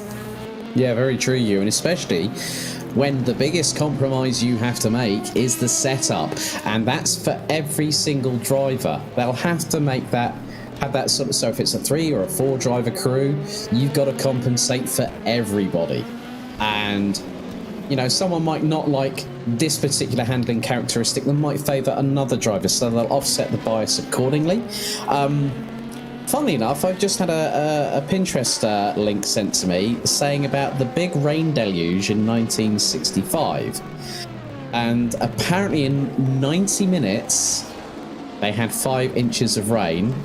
And the image on the Pinterest post has got a chaparral surfing the waves, as the post said, where the late, great Carroll Shelby, who was still wearing his traditional Stetson hat, which he wore right up until his passing days, and Cobra shirt, because obviously before Carroll Shelby got involved with Ford Motor Company with the GT40 project, when the Ford Motor Company went to war with Ferrari after the Italians didn't like Ford muscling in on their territory at Maranello. Sorry to interrupt, Alex. Yeah. Can we agree this car actually has a bow wave? And not only does it have a bow wave, it actually has a bow wave that's so big I wouldn't be standing near it when it comes by you, because that might actually tilt you. You know what? The funny thing is, Peter's just talked to me. I'm on that. They can hear me. Yeah. So. Well, the thing is, you remember those sort of slides that you see at the theme parks, Peter, where you get that log ride? It's like that. Like literally, you get the bow wave, and it just literally hits everybody. Yeah. That is right. That's exactly what that's like. It's one of those log flume rides at the adventure playground or the theme park, and then all of a sudden people get saturated, and you see so many of it, like clips being put together on TikTok or Instagram stories or whatever. I didn't believe this because I was looking up various images to put in the intro video that you did, and I heard of this race before, and it was introduced as the 12 hours of the Sebring Yacht Club. Oh yeah. Well, the thing and is, I didn't believe how bad it was until I saw these images, and there's more images. Like this is not the only. Like this is down the. I think it's right at the pit entry, just after Sunset Bend.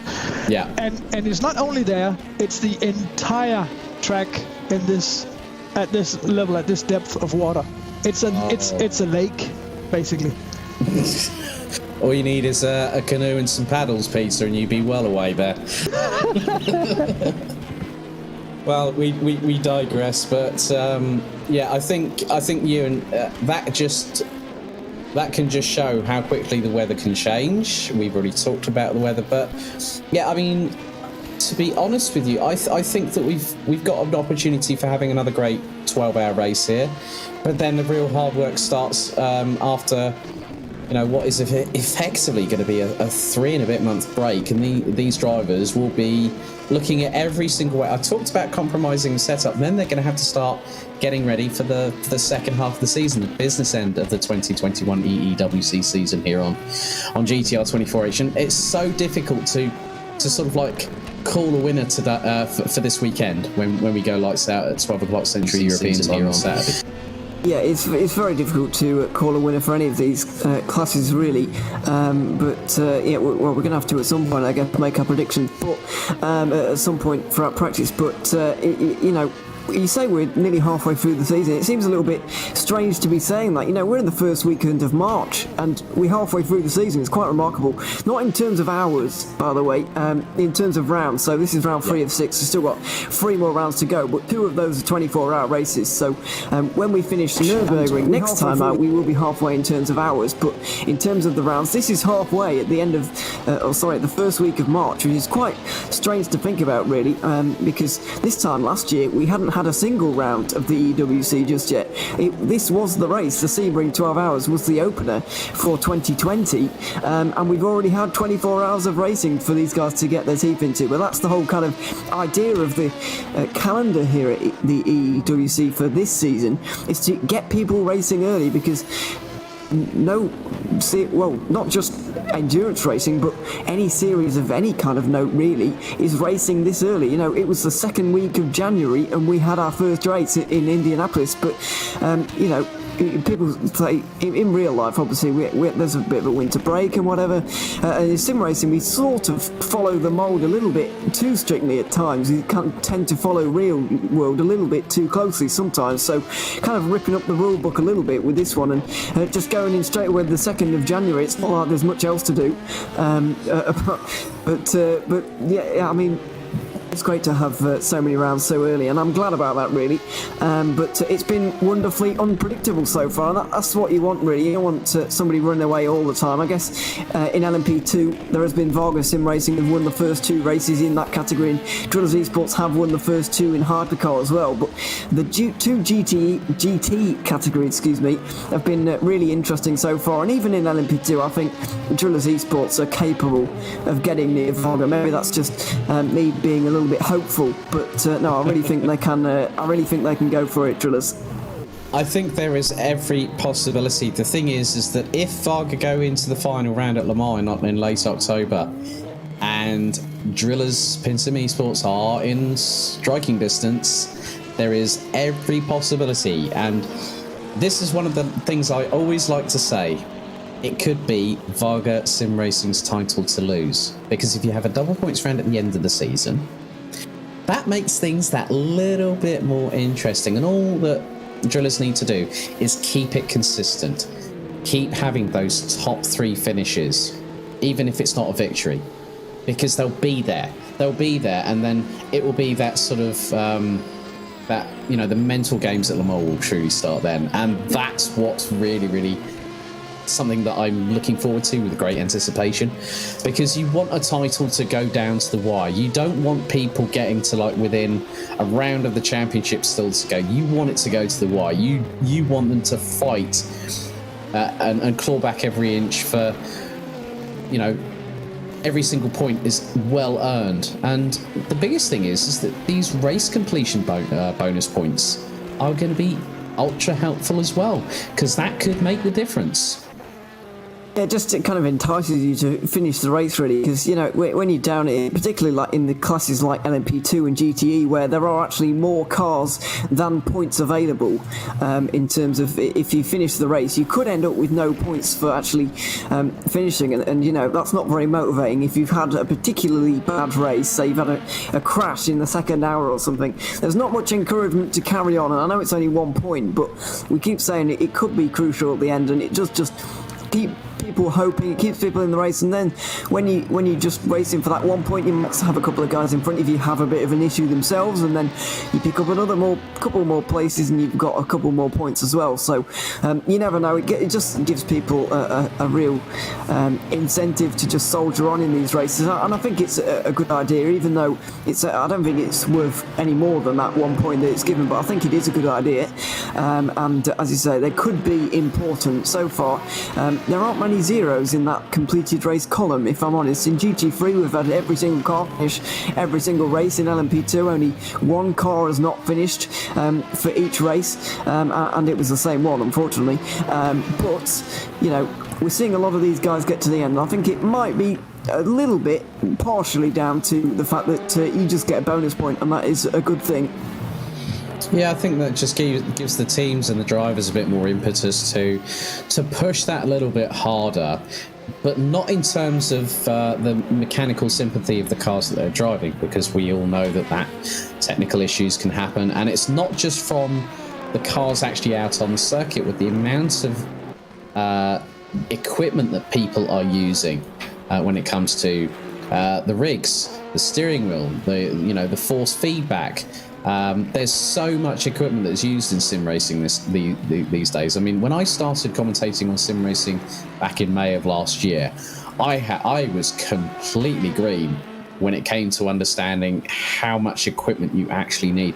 And then my eyes, Ewan, have well and truly been opened. And the thing is, like, I speak to some of my friends who compete in other leagues, and they go, yeah, well, I spent this much on my PC, you know, and I spent this much on, this steering wheel or this sim rig. And I just like think, hang on a second, they've spent the equivalent of what my car's currently worth, and it's sitting either in a room or in a man cave or in their office at home. it really has opened my eyes, and to be honest with you, it just shows how ultra competitive and how ultra high tech sim racing now has truly become in the last couple of years or so.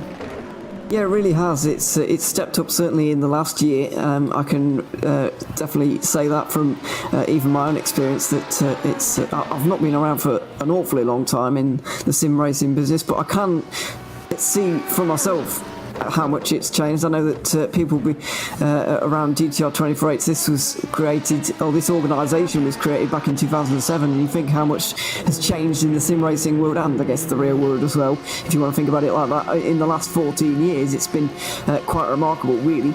Yeah, it really has changed. But the beauty of it as well is that you can spend thousands of pounds on whatever it is that you're actually doing, and it doesn't really matter if you've spent £1,000 or if you spent 100 on a wheel, because you'll still be as competitive. It doesn't really need to win kind of thing, is it really?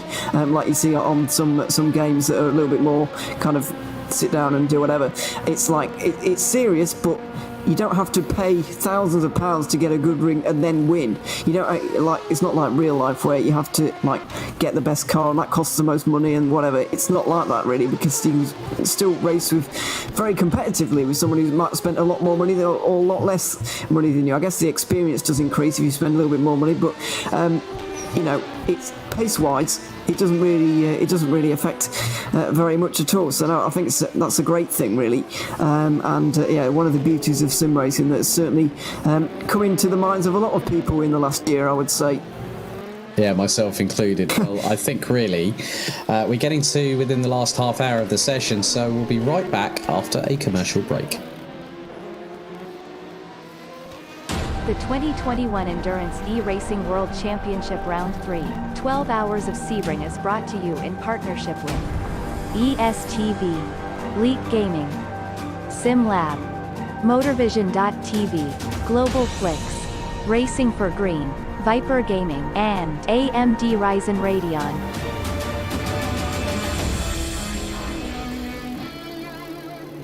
Racing for Green is here to help you carbon neutralize your racing. By planting new trees, Racing for Green offers to make your racing carbon neutral. We already have the calculations, contacts, infrastructure, deals and solutions ready for you to easily buy carbon neutral laps on any racetrack. It doesn't matter if you are a racing fan, team owner, driver, sponsor or partner. Anyone can buy CO2 neutral laps in the Racing for Green webshop and trade CO2 emissions for New Forest. Racing for Green.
you're on. Hello everyone and welcome back to GTR 24H for free practice for the forthcoming third round of the 2021 season, the 12 Hours of Sebring. Alex Goldschmidt and Ewan O'Leary back with you for the next half an hour or so. Ewan, I understand that there is a team that we did know under a previous alias, but there has been a team name change for round 3, I understand, LMP2? Yeah, in LMP2 we've had a bit of a change, just to update everyone who might not be so in the loop maybe with the happenings that have been since the last race back in Silverstone. We've had a bit of a team name change, as you say. So Fair Racing team, we've had a pretty good season so far, actually getting a third place and a fourth so far. I've actually changed their name to DSG, so I've already forgotten what it stands for, but we were talking about it a moment ago in the break. Yeah, they've changed the name. It's just a bit of a change, and they're one of the front runners. So I just thought I'd mention it. They've actually disappeared from the practice. They've done their practice and they've gone now. So they'll be back for qualifying tomorrow. Will the Dutch team, but yeah, Fair Racing team with a bit of a name change to DSG, which they'll be known as from now on. So for those wondering about the schedule for this weekend for the third round of the 2021 season, qualifying gets underway. Part 1 of the 2 parts of qualifying at 7 p.m. Central European time tomorrow night, and then 9:30 p.m. will be the second half, and then the race kick-starts for 12 hours at 12 noon on Saturday the 6th of March. Please don't forget to follow us on all relevant social medias, and if you do want to find out more about the championship itself, maybe even if you out there think you want to join us here at GTR24H, head to gtr24h.org. That is our official website. Also, a warm welcome to everyone listening to GTR24H radio. So even during the commercial breaks that we actually have here on the live stream, they do actually listen to our chats as well. So quite a few listeners last time out at Silverstone. So yeah. But a lot of drivers still making their way around the circuit. Track temperature still rather not, I wouldn't call it spicy because it's not over 20 degrees on the track yet, but it's still rather hot, and these tyres are quite literally being tortured around here, Ewan. Yeah, they certainly will be over hour-long stints and double stints and whatever these guys are going to have to contend with throughout the race. So yeah, it's going to be a big challenge for drivers and tyres alike, I suppose. But we're in practice at the moment. We've got a bit of time, so we've been asking around for a couple of interviews, and we've got one at the moment. Some are waiting in the green room. We won't keep him waiting for too much longer because he's been waiting for a good 5 minutes now. So we'll bring him in. Here he just drag him now. There we go, Matthias Blom from the number 13 Danish Racing League GT3 team. Just give him the power to talk. There we go. Joining us now. Welcome along, Matthias. Good to see you back once again. Yeah, how's things going within the team right now? How are you guys preparing for Sebring? And yeah, how confident are you heading into the race weekend? Yeah, hello, and the confidence for our team is very good, to be honest. We're looking very good on the pace in this practice. We don't know if the other guys are sandbagging, but the times and the lap times are pretty good. Yeah, now back in Silverstone, I'm afraid there was a heartbreak for you guys. I'm afraid it was probably not too nice to go over again. But what was the general mood in the camp after the race? Because you had that real kind of heartbreaking hardware failure for Sebastian Hove, I believe it was, who was driving at the time. You were on for a good result. In the end, it wasn't as good as you were hoping for. But how did you guys kind of regroup after that? And what was the feeling after that particular race? The feeling after the race was very heartbreaking. To be honest, I cried a little bit, and the other guys did as well. We had a break, drove some on Sebring, and then we had a team meeting talking about all the things and stuff. And yeah, it was very heartbreaking. I actually had the champagne ready to go to the race, but yeah, still crying a little bit talking about it. It wasn't a it's not a nice way to have your race end. Well, not end, but have the possibility of a race win taken away, I suppose. Looking ahead a little bit, or looking at the first two races as a whole, you've got third place in the championship at the moment, 23 points adrift from Unison Racing, who've won both of the first two races actually. So heading into Sebring now, what are your chances of maybe beating those guys in this one? They've won two races so far, but can you be the second race winner of this season at Sebring? We can, yeah, but they haven't been so nice to show the pace in this practice. They haven't driven that much, so we actually don't know how fast they are on this track. So, but yeah, we're feeling really good for it. So we hope we will beat them, and they will be slower than us for once.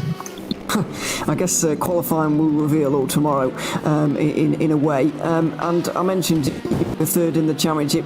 Have your aims really changed for this season? Are you still going for the title at the end in Le Mans in October? We talked about that at the team meeting. We talked about changing the goal, but in the end, we're here to have fun and win. So the goal hasn't changed. We just have a harder route to get to the goal. Yeah, I suppose so. We wish you all the best with it. It's been great to watch you so far, and I'm sure it will be thoroughly enjoyable once again here in Sebring. Matthias, thanks very much for coming to talk to us. It's been great to hear from you, and good luck to you and the team for the Sebring 12 Hours this weekend. Thank you very much. There we go, that's Matthias Blom from the number 13 Danish Racing League team. Good to hear from a couple of the drivers, as I was saying. As I was just mentioning to Matthias, they've had a decent start, but heartbreak at Silverstone, I'm afraid. It's going to be very interesting to see how they pick themselves up and turn themselves around for this one. Yeah, very much the case. I mean, both Matthias and Sebastian Hope were doing so well. That Ferrari was really, really well planted. But that's the thing with such a high-pressure situation when it comes to these kind of endurance championships. You're going to be put through the ringer. There are going to be points where mistakes do get made, or a mistake of somebody else compromises you in a race, compromises the strategy that the team have been working on for weeks since the previous round. There is so much blood, sweat and tears that goes into what these drivers and these teams do here on GTR 24H. We know that every driver worth their salt that's here competing with us for 2021 will leave no stone unturned. And as we were alluding to earlier when I came on air here, Ewan, it's about just trying to mitigate every single circumstance. You've got to prepare for any eventuality. And we know it through the likes of the World Endurance Championship, the European Le Mans Series, IMSA,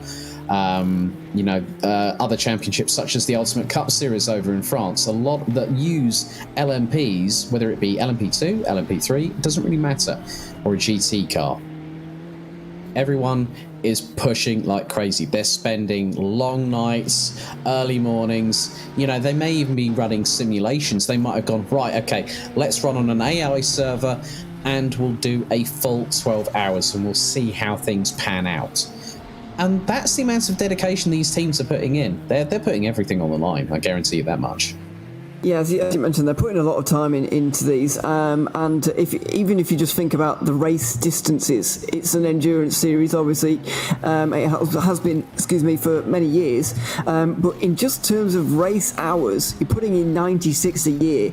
That's the equivalent of 3 whole days. No, 4. I was right the first time. 4 whole days. If you imagine doing that in a row, it'd be exhausting, but spread across the year it doesn't seem so bad, but it's still a very long time to be spending. If you think about all the practice time, both away from the official practice and then in qualifying as well, as well as official practice, which are in now, so many hours, so many laps are turned every year that it really does start to add up to quite a lot.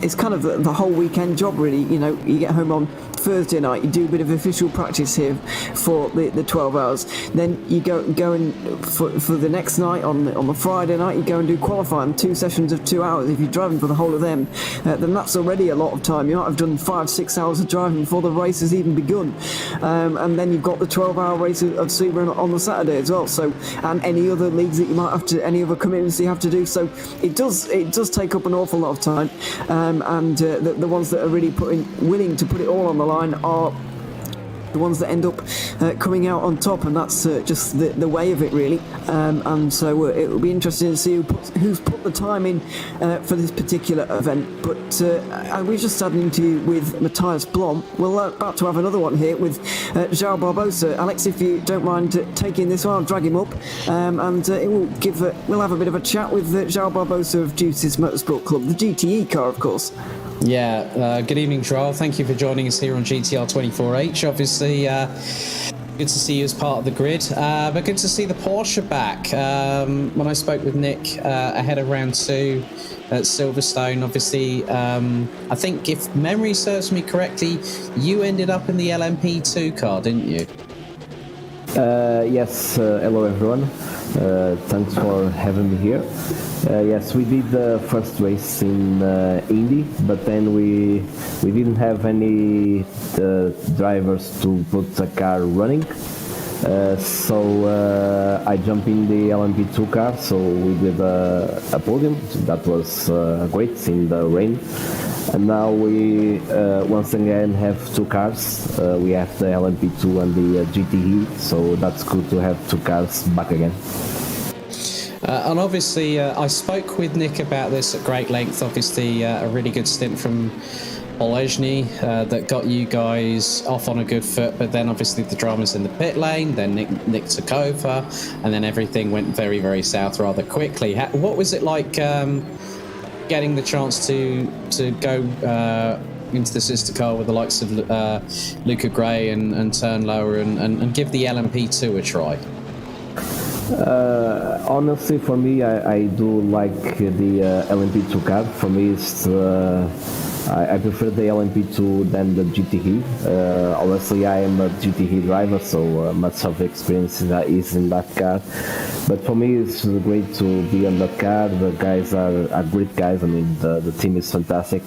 The spirit in the team is great. So it's pretty easy to jump in a new car that I don't know, but they do a great job on setting up the car, so that's not very difficult, I will say. The main point for me in the Silverstone was to be prepared with the traffic stuff, so because I'm not used to laps, guys, I'm used to be lapped. So that was the main thing that I had to prepare, but I think it was a nice race. I have some jumps in the LMP2, and I really like that car. Yeah, of course. Well, Joel, we'll let you get back to it. Thank you very much for chatting to us here on GTR 24H ahead of the race on Saturday. Good luck. Thank you, guys. So a big thank you there to João Barbosa from the number 74 Juice's Motorsport Porsche 911 GTE. But one of the things that we've been doing a lot of talking to drivers, but we haven't really sort of looked at what's going on the timing sheets, Ewan, for quite a considerable time. But it's looking rather interesting in terms of the fact that we haven't had any of the hypercars, so we haven't seen Omicron Sim Racing or Pinsim Drillers Esports. We'll see them obviously in quali. Hopefully Drillers won't have the dramas that befell them last time out at Silverstone, where they got disqualified from the second session and not following procedure. But yeah, looks like the number 95 is doing pretty good at the top of the timesheets in the LMP2 class, and that's Deke Hackers, who you and Yusuf were trying to decipher what EEWC actually stood for. Well, we didn't get any closer to the bottom of it, I'm afraid. We've still got no idea. We'll have to, as I mentioned, we'll have to ask somebody and figure that one out. But yeah, they're doing really well at the moment. Varga Sim Racing were in here earlier and dominating as they normally do. With Marcel Chinsik was there, Yuri Toman was as well, doing a bit of practice. But most of the LMP2s, interestingly, have actually gone so far. It was a little bit light on the ground in terms of GTEs and GT3s so far, in the early part of the session, but there were lots of LMP LMP2s here, and now it's kind of changed to the opposite way around, really. In the second half of the session, we're starting to see more GTs crop up and go into the session, and less LMP2s. We've only actually got 8 LMP2s at the moment, and that makes up roughly 1/3 of the guys that are actually practicing right now. But yeah, they're getting very close, and they might have actually eclipsed what Varga did a little bit earlier on as the 95 there.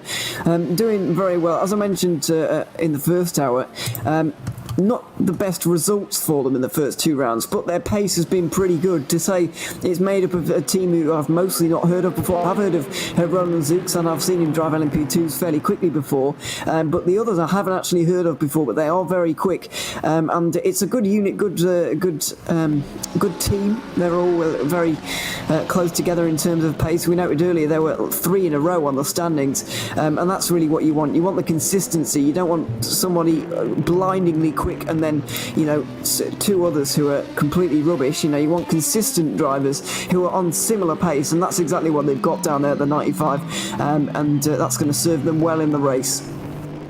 Yeah, so actually, with regards to the sort of the timesheets at the moment in LMP2, well, actually, it's 2 Deke Hacker drivers that are actually showing as we're fast approaching the last 10.5 minutes of the session.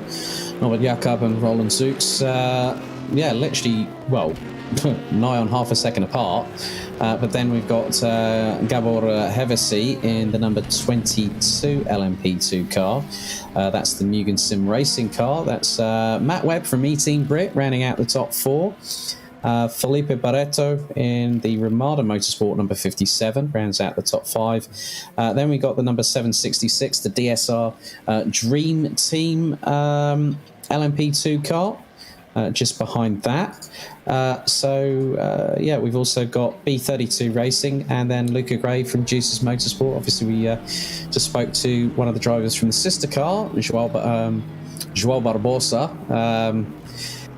So that's LMP2. GTE, yes, the very, very comical name that the newcomer, as Yusuf likes to call him. I'm going to start using that terminology now. Juha Makiyupi in the number 74 Porsche. Then it's Jose Berengoya, João Barbosa, and of course our very famed version of Kimi Raikkonen here at GTR 24H that Yusuf always gets a kick out of interviewing. It's Volante Racing's Pauli Ahonen. And then we've got Thanos Kalempekas in the number 67 sister car. That's had a couple of off-track excursions. That's what's showing on GTE at the moment, but GT3, well, we were talking about glam racing earlier on. Callum Wilson has set the fastest time of 1:59.177. Quite a considerable time difference between him and also Sebastian Hove from the Danish Racing League Ferrari. Zolt Pribeck in the number 41 Mugen Sim Racing McLaren 650S rounds out the top 3 ahead of the number 26 One Move Esports of Ludovic Darqui. Matthias Blom, who you spoke to earlier, Ewan rounds out the top 5 in the number 13 Ferrari. Then Jeff Van Eynen in the number 404. Then we've got Alexei Maizin, not being the greatest practice session for Unison Racing in the 717, but we've talked about this before. They've got those slight erring mistakes out of the way, so to speak. Yeah, they're currently 2.1 seconds down on Callum Wilson, who's still leading in GT3 in terms of the times. But as we were talking about with Matthias Blom, maybe they're sandbagging. We don't know what fuel. It's a bit like F1 testing, really, isn't it? We don't know what fuel load they're running. We don't know what time. We don't know if they're doing kind of race stints along the way. We don't know whether they're trying to do what we don't. We just don't know what they're doing. So it's kind of difficult to figure out who's really quick from practice. But we will take note of who is quick. Obviously. In LMP2, Diak Hackers have really impressed me, and in GT3 I think it's obvious that Glam Racing are going very well as well, but I'll add as well that maybe they're just going very quick, going in qualifying mode, trying to go as quickly as possible, whereas everybody else just kind of holding something back, keeping something in reserve for the qualifying sessions and for the race that is upcoming. But they can't hide behind their pace for too much longer. And in 24 hours' time, I would say, we will certainly know. We'll be about half an hour into qualifying 2, and we will certainly know who is going to be on top throughout this particular week. But it can all change around during the weekend and so on and so on. But we can't draw too much from practice at the moment, even though it is very impressive to see Callum Wilson up there and nearly half a second ahead of Sebastian Hove. It's 3 1/4 tenths, let's say, from Sebastian Hove, who he's ahead of right now, and that's not a gap that is insignificant at all, especially in the GT3 category that is famed for being possibly the closest of all 4 in the EEWC this season. Yeah, I mean, one of the things that we have touched on is balance of performance. Now, Studio 397, we've just had also some breaking news about that, about a new acquisition of Studio 397 by Motorsport Games, which was published, which was actually released in the last 48 hours. One of the biggest things here, the balance of performance. We see it in real-life motorsport, Ewan. It is pretty much an interesting topic for discussion. I know there's a lot of technical side of things that myself and Yusuf, we talked quite a bit about, including, like, say, the way that a shock absorber will rebound and whatever else and everything like that. BOP is always something that spices things up in sports cars, wouldn't you say? Yeah, I would say, but I would also add that it's a contentious issue because it's never right. Let's be honest. It's never perfect, let's say, and you're not going to get every single car to the thousandths correct for every single circuit. It is humanly impossible, but what we can do is make it as close as possible for the season's length, and that's what the guys at Studio 397 are trying to do at the very least over a season's length. It should balance out pretty well, and I would say in the categories that it is going quite well. Obviously in the prototypes you can only choose one car, so that doesn't really matter. We're talking about GT3 mainly. Unison Racing are driving a Aston Martin for this one. They're currently leading the championship. Mugen Sim Racing are in a McLaren, and Danish Sim Racing League, are in a Ferrari. So 3 different manufacturers in the top 3 of the championship, and there's 3 different manufacturers represented within the 7 that we have, or within the 7 cars, that we have in GT3. So I would say for the moment it is extremely balanced, and over the first 2 races, and that is a good sign, because we haven't seen, for example, Aston Martin's finishing 1, 2, 3 and completely running away with it. We haven't seen anything like that, and we haven't seen anything like that in GTE really either, because Musto Racing drive a different car to DAS SR Lab, and Volante Racing have an Aston Martin and they're in 3rd. So it's just all changing really, and there's loads of different manufacturers up towards the top of both GTE categories, and it's a sign that the BAP is working, and that's a great thing for the series, great thing for Studio 397, and a compliment to them as well for getting it so right over the early part for the moment. Let's hope things haven't been knocked out of whack or anything. I'm sure they haven't. They've got experience with this kind of thing for many years now, but I hope it stays as it is right now, because it's incredibly close and incredibly balanced, I would say, in the GT categories. Yeah, coming towards the end of the practice session, just under 3 minutes remain here at the Sebring International Raceway, live on GTR24H. So good to see that the drivers are circulating around this 3.7 mile circuit that has been in the operation since round about the same sort of time when Silverstone got going, and that's quite funny because they both were originally Air Force bases before they got turned into what we see today. I think really there's one thing I love about this track is just the sheer magnitude of history that Sebring has, Ewan. Like every single track that we are visiting this year, the Brickyard, the home of British motorsport, Sebring, we've got the Green Hell, we've got the Ardennes, it's effectively showing that that these tracks really do bring it all to life for our competitors and for those watching at home. Yes, certainly. They're iconic circuits. We've been talking about it before, that the calendar really doesn't have any bad circuits on it. This is the last time we'll be visiting a track that's outside of Europe. After this, we're going to Nürburgring, then Spa, then Le Mans, which are all in Europe, of course, all iconic in their own. But that's not to say that ones outside of Europe aren't iconic as well. We were maybe going to Matsusaka again for this season, but that's not happening this season. We're going to the Spa 24 Hours, which I think is a much better idea, and I'm very glad that it's actually on our Factor 2 now in its full glory now, really, and I'm very excited to go to that 24-hour race in about August time, I think it is, quite near to the actual real life date for that particular race. I was just going to check when I was going to check when it is, so I'll have to go and find it in a minute, but with the rescheduling of Le Mans, I hope it's not on the same weekend, I've got to say. It isn't. Thank God for that. You'll be pleased to know, of course, yes, the 24 Hours of Le Mans has been rescheduled to August 21st and 22nd, and here on GTR 24H, this is going to be music to you and O'Leary's ears. Spa practice starts 26th of August, so right smack bang the weekend after we go around the 7.004 kilometre circuit for one round of the clock. I mean, you know, it's going to be rather interesting, but also we've got a later starting time because there's going to be a couple of hours practice before the race gets underway on the 28th of August at 2 p.m. Central European time. And then, so for those wondering about the calendar, we've got the Nürburgring 12 hours. They'll have until the 24th of June. That is like literally 3 months and 20 days or so from now to get ready for the Nürburgring.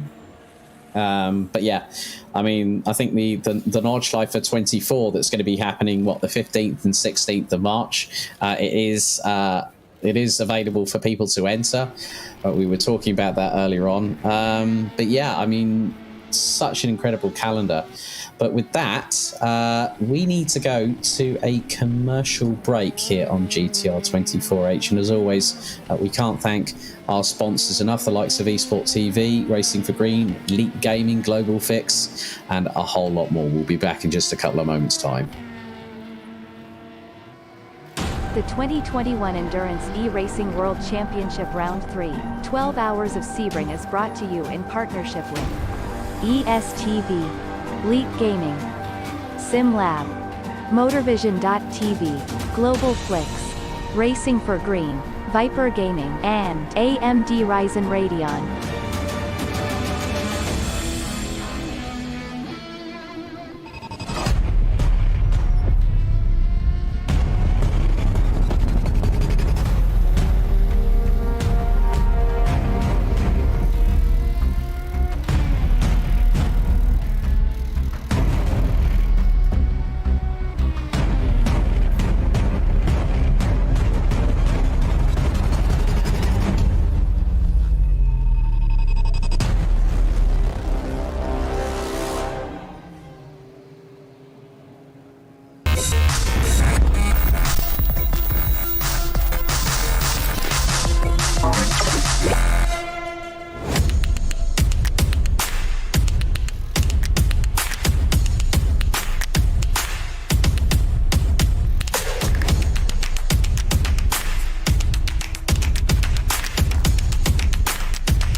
Racing for Green is here to help you carbon neutralize your racing. By planting new trees, Racing for Green offers to make your racing carbon neutral. We already have the calculations, contacts, infrastructure, deals, and solutions ready for you to easily buy carbon neutral laps on any racetrack. It doesn't matter if you are a racing fan, team owner, driver, sponsor, or partner. Anyone can buy CO2 neutral laps in the Racing for Green webshop and trade CO2 emissions for New Forest. Racing for Green.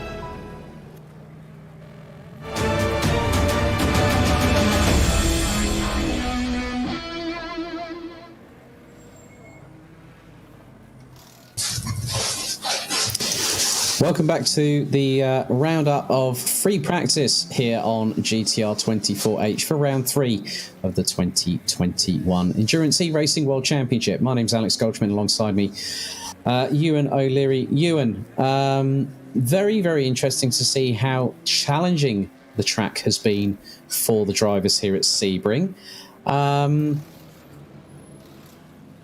And in many respects, it's going to be quite interesting to see how the teams deal with qualifying tomorrow night, wouldn't you say? Yeah, I would say so. We've been given a bit of an early taster of what we're going to expect throughout this particular weekend and through qualifying tomorrow. But as we keep saying, we don't know who's sandbagging and we don't know who's doing what, really. So, yeah, we've been given a bit of a taster tonight, but qualifying is where things are really going to get serious. But let's not kid ourselves, really. It's not going to be overly important in a 12-hour race. It doesn't really matter if you qualify first or second. It's not too. It's a nice show of strength. And it's good to have that little bit of confidence going towards a 12-hour race like this, but it's not the be-all and end-all of having a good endurance race, which is obviously on Saturday. But yeah, tomorrow's still going to be important and well worth tuning in for, I'm sure, as well. Well, we're going to have a regular visitor to the interview booth. Let's see if I can drag him up now from Glam Racing. Fastest in... Well, I don't know if I can do it. If you'd like to do the honours, I'll have a chat with him, Ewan. Well, let's have a chat with Glam Racing's Callum Wilson. Good evening, Callum. Can you hear us? Yes, good evening. Can you hear me? Can indeed. As they say, 5x5 over in the US when they're on the CB radios and the 18-wheeler articulates, but I digress. Good showing by the Aston Martin. I think just over 3/10 up in free practice. How's the car feeling? Car feels okay. Not sure it's quite where we want it to be just yet. The final corner is particularly difficult with all the bumps, and as soon as you get behind another car, that final corner feels like it's the first time you've ever taken it.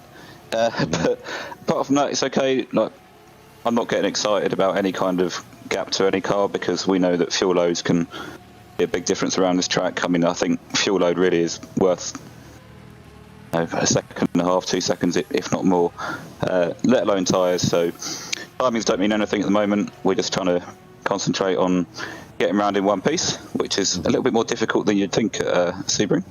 But yeah, it's good fun so far. And like, I think I said to you last time, I don't know this track very well. Yeah. So I do remember that. Yeah, I'm still trying to. I've been doing so much practice, and I feel a little bit more familiar with it now, but still not quite there yet. It's that final corner. If I can get that right, I'll be happy. But yeah. Tricky, but good fun. I'm glad to hear it. Now, obviously, the biggest update that's happened for GT3 before coming into this round was the BOP adjustment. Mm-hmm. How much work have you all put in to sort of like compensate for that? Because that's something that normally happens in real life racing. Now that Studio 397 dropped the GT3 balance of performance adjustment, how has that compromised you guys at Glam Racing with the Aston Martin? It's quite difficult to say, actually, because whilst the Aston did get quite a big BOP or a nerf, whatever you want to call it, it had, don't quote me on this, but it was something like 1% less engine power and maybe 10 kg more weight. I'll have to check that, but something like that. And it's difficult to say because we've not driven this car at Sebring before to have any kind of times to compare it against. But it doesn't feel like a different car. If I have other GT3 cars around me on the circuit, it doesn't feel like it's out of place or it's massively slower anymore. I think it feels like it's quite well balanced. We probably would have said the GT3 Aston was quite slow to begin with anyway, so if they have slowed it down, then we've really got no excuse now. But yeah, on the whole, it it still feels the same. You know, it corners the same way, and it's got the lift off oversteer, which we hate, but it's there. But yeah, it's hard to say unless we had like a direct comparison, which we don't have. But it seems it's definitely not night and day. For example, it's a little bit. Yeah, well, I think I'm just actually having a look on the BOP. You guys have only got a 5 kilo additional penalty in terms of weight, so not too bad. If it was 10 kilos, I think probably that lift off oversteer might be a bit more pronounced on that car, depending on where the weight would be situated. But but yeah, like you say, I mean, the amount of bumps and undulation, it can unsettle the car. But from just having done this practice session and seeing what the LMP2s and what the GTEs are doing, how compliant is the suspension on these bumps? Because it's not like it's a complete bone shake of the Aston Martin, but you've got to be at least probably quite happy that you haven't probably got the force feedback of what an LMP2 car has currently been having for the last 2 hours. This practice session. It's funny because you sit behind them and they go into like the bumpiest corners and you see their car is moving all over the place and you think, oh, I'm so glad that's not me. It's still compliant over the curbs, but that kind of the S's before the back straight, I'm not sure the names of them, where you really need to ride the curbs as much as you can, and you can still do that. But the LMPs are a little bit more cautious through there. So, yeah, it could be way worse. Like I say, it's just the final corner. There's a massive bump in the middle of the final corner where, if your tyres start wearing or you're just hitting that, edge of grip towards the end of your stint, you could hit that final corner, hit a bump, and that's it. You're well off. You can lose a second there easily just by going offline a bit because of the bump. So that's really where we've got to manage it and make sure the dampers are right to take that consistently over a long race stint. Yeah. Now, one final question, Callum. Obviously, it has been an interesting season so far for the 404 crew. You've had what is it? You're currently 5th in the standings on 26 points. You've completed both races, but those races have not been without drama. Are you hoping that third time is going to be a charm this season come Saturday? We'll see. I don't want to say yes, because every time we've got to race, there's been a new technical problem. And I think without the technical problems, it's probably fair to say we could have seen a podium in both of the first 2 races this season.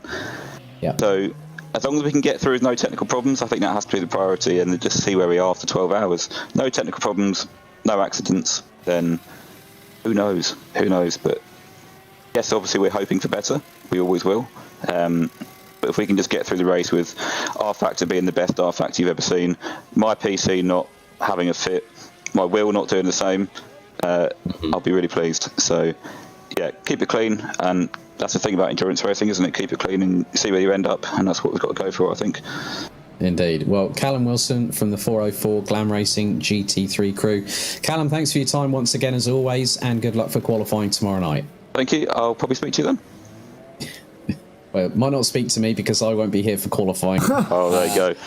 I'll speak to someone. Yeah. You'll be speaking to someone. You'll be speaking to a regular voice that you recognise. But Callum, have a good rest and all the very best of luck for tomorrow. Yeah. Thanks, guys. Well, that was quite an entertaining end to that conversation, wasn't it? Yeah, Yusuf was just posting in the chat, by the way, which is what I was laughing about a moment ago. But yeah, we'll hopefully see Callum back in a few moments' time. But and probably during the race as well. He's quite a regular in the booth for a bit of an interview. And it's good to hear from him. But he acknowledges the fact, I think, more than anybody, that fuel loads and tyre wear and whatever, it's not representative of the practice time. So even though he has topped the session, it's a good confidence boost for those guys. It's not the be all and end all, certainly. And I was quite surprised to learn actually that a full fuel load around here could cost upwards of 1.5 seconds, maybe even in the worst cases. So that really did surprise me, I have to say.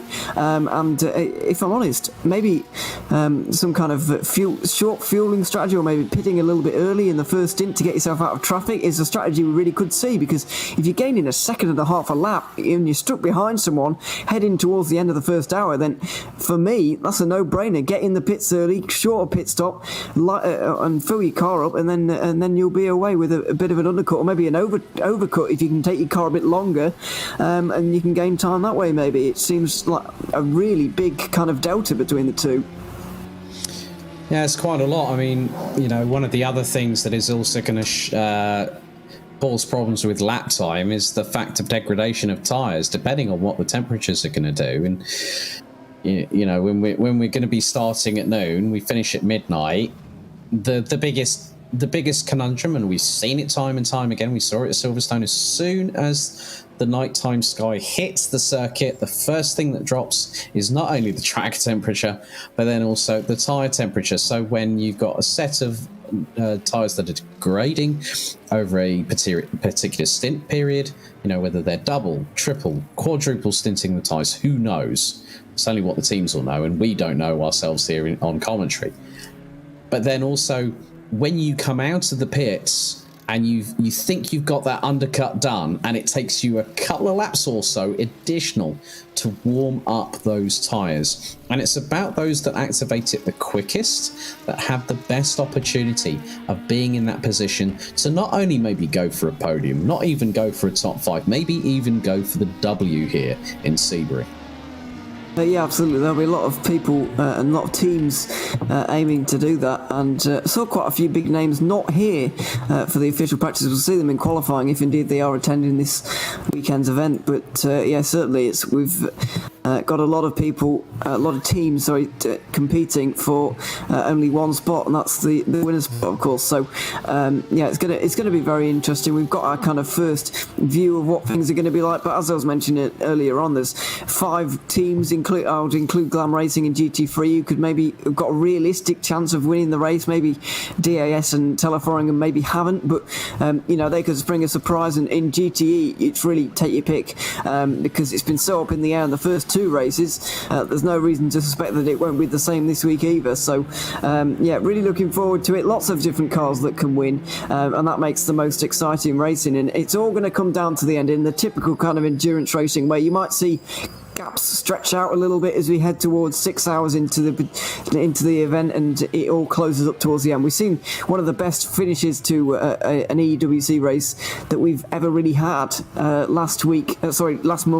The Silverstone 12 hours, it was fantastic. Toon Lowe was defending off a whole number of different LMP2 drivers, a bit of strategy going on, and GTE fights were going on as well, with Andy Kurtzen with the 45 trying to get through on different drivers. It was crazy towards the end of the race, very enjoyable to watch, and yeah, we might see something similar here at Sebring. I certainly hope so anyway. Yeah, definitely the case. I mean, it was quite funny when myself and Yusuf were on the last couple of hours, and he went on board with the LMP2 fight. I went on board with Pauli Ahonen when he was battling with Andy Kirsten before Andy unfortunately it was an LMP2 car that ended up sort of compromising, but then the last moment penalty for Pauli Ahonen brought Andy Kirsten right back into it. Are we going to see anything like this on Saturday? Join us here on GTR 24H for qualifying for the 12 hours of Sebring tomorrow night, starting at 7 p.m. Central European time in just over 20 hours and 44 minutes time. On behalf of Ewan O'Leary, Yusuf bin Sahel, my name's Alex Goldschmidt. Thank you for watching. See you tomorrow night.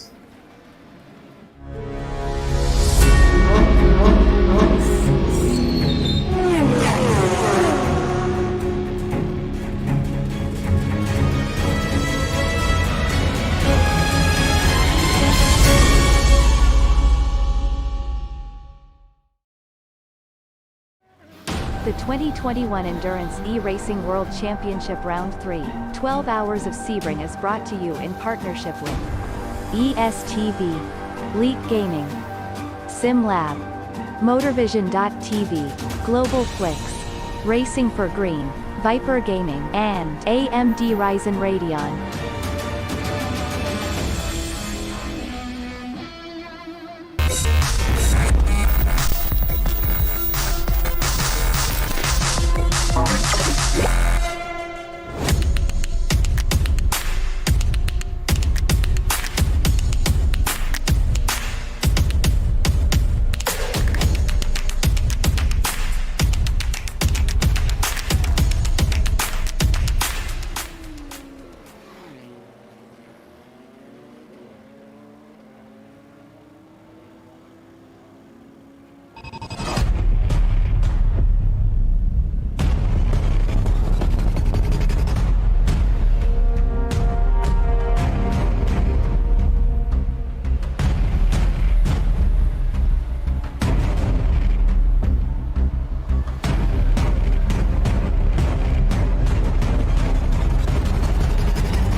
Racing for Green is here to help you carbon neutralize your racing.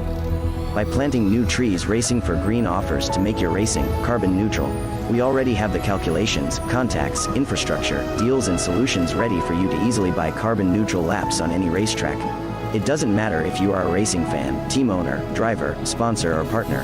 Anyone can buy CO2 neutral laps in the Racing for Green webshop and trade CO2 emissions for New Forest.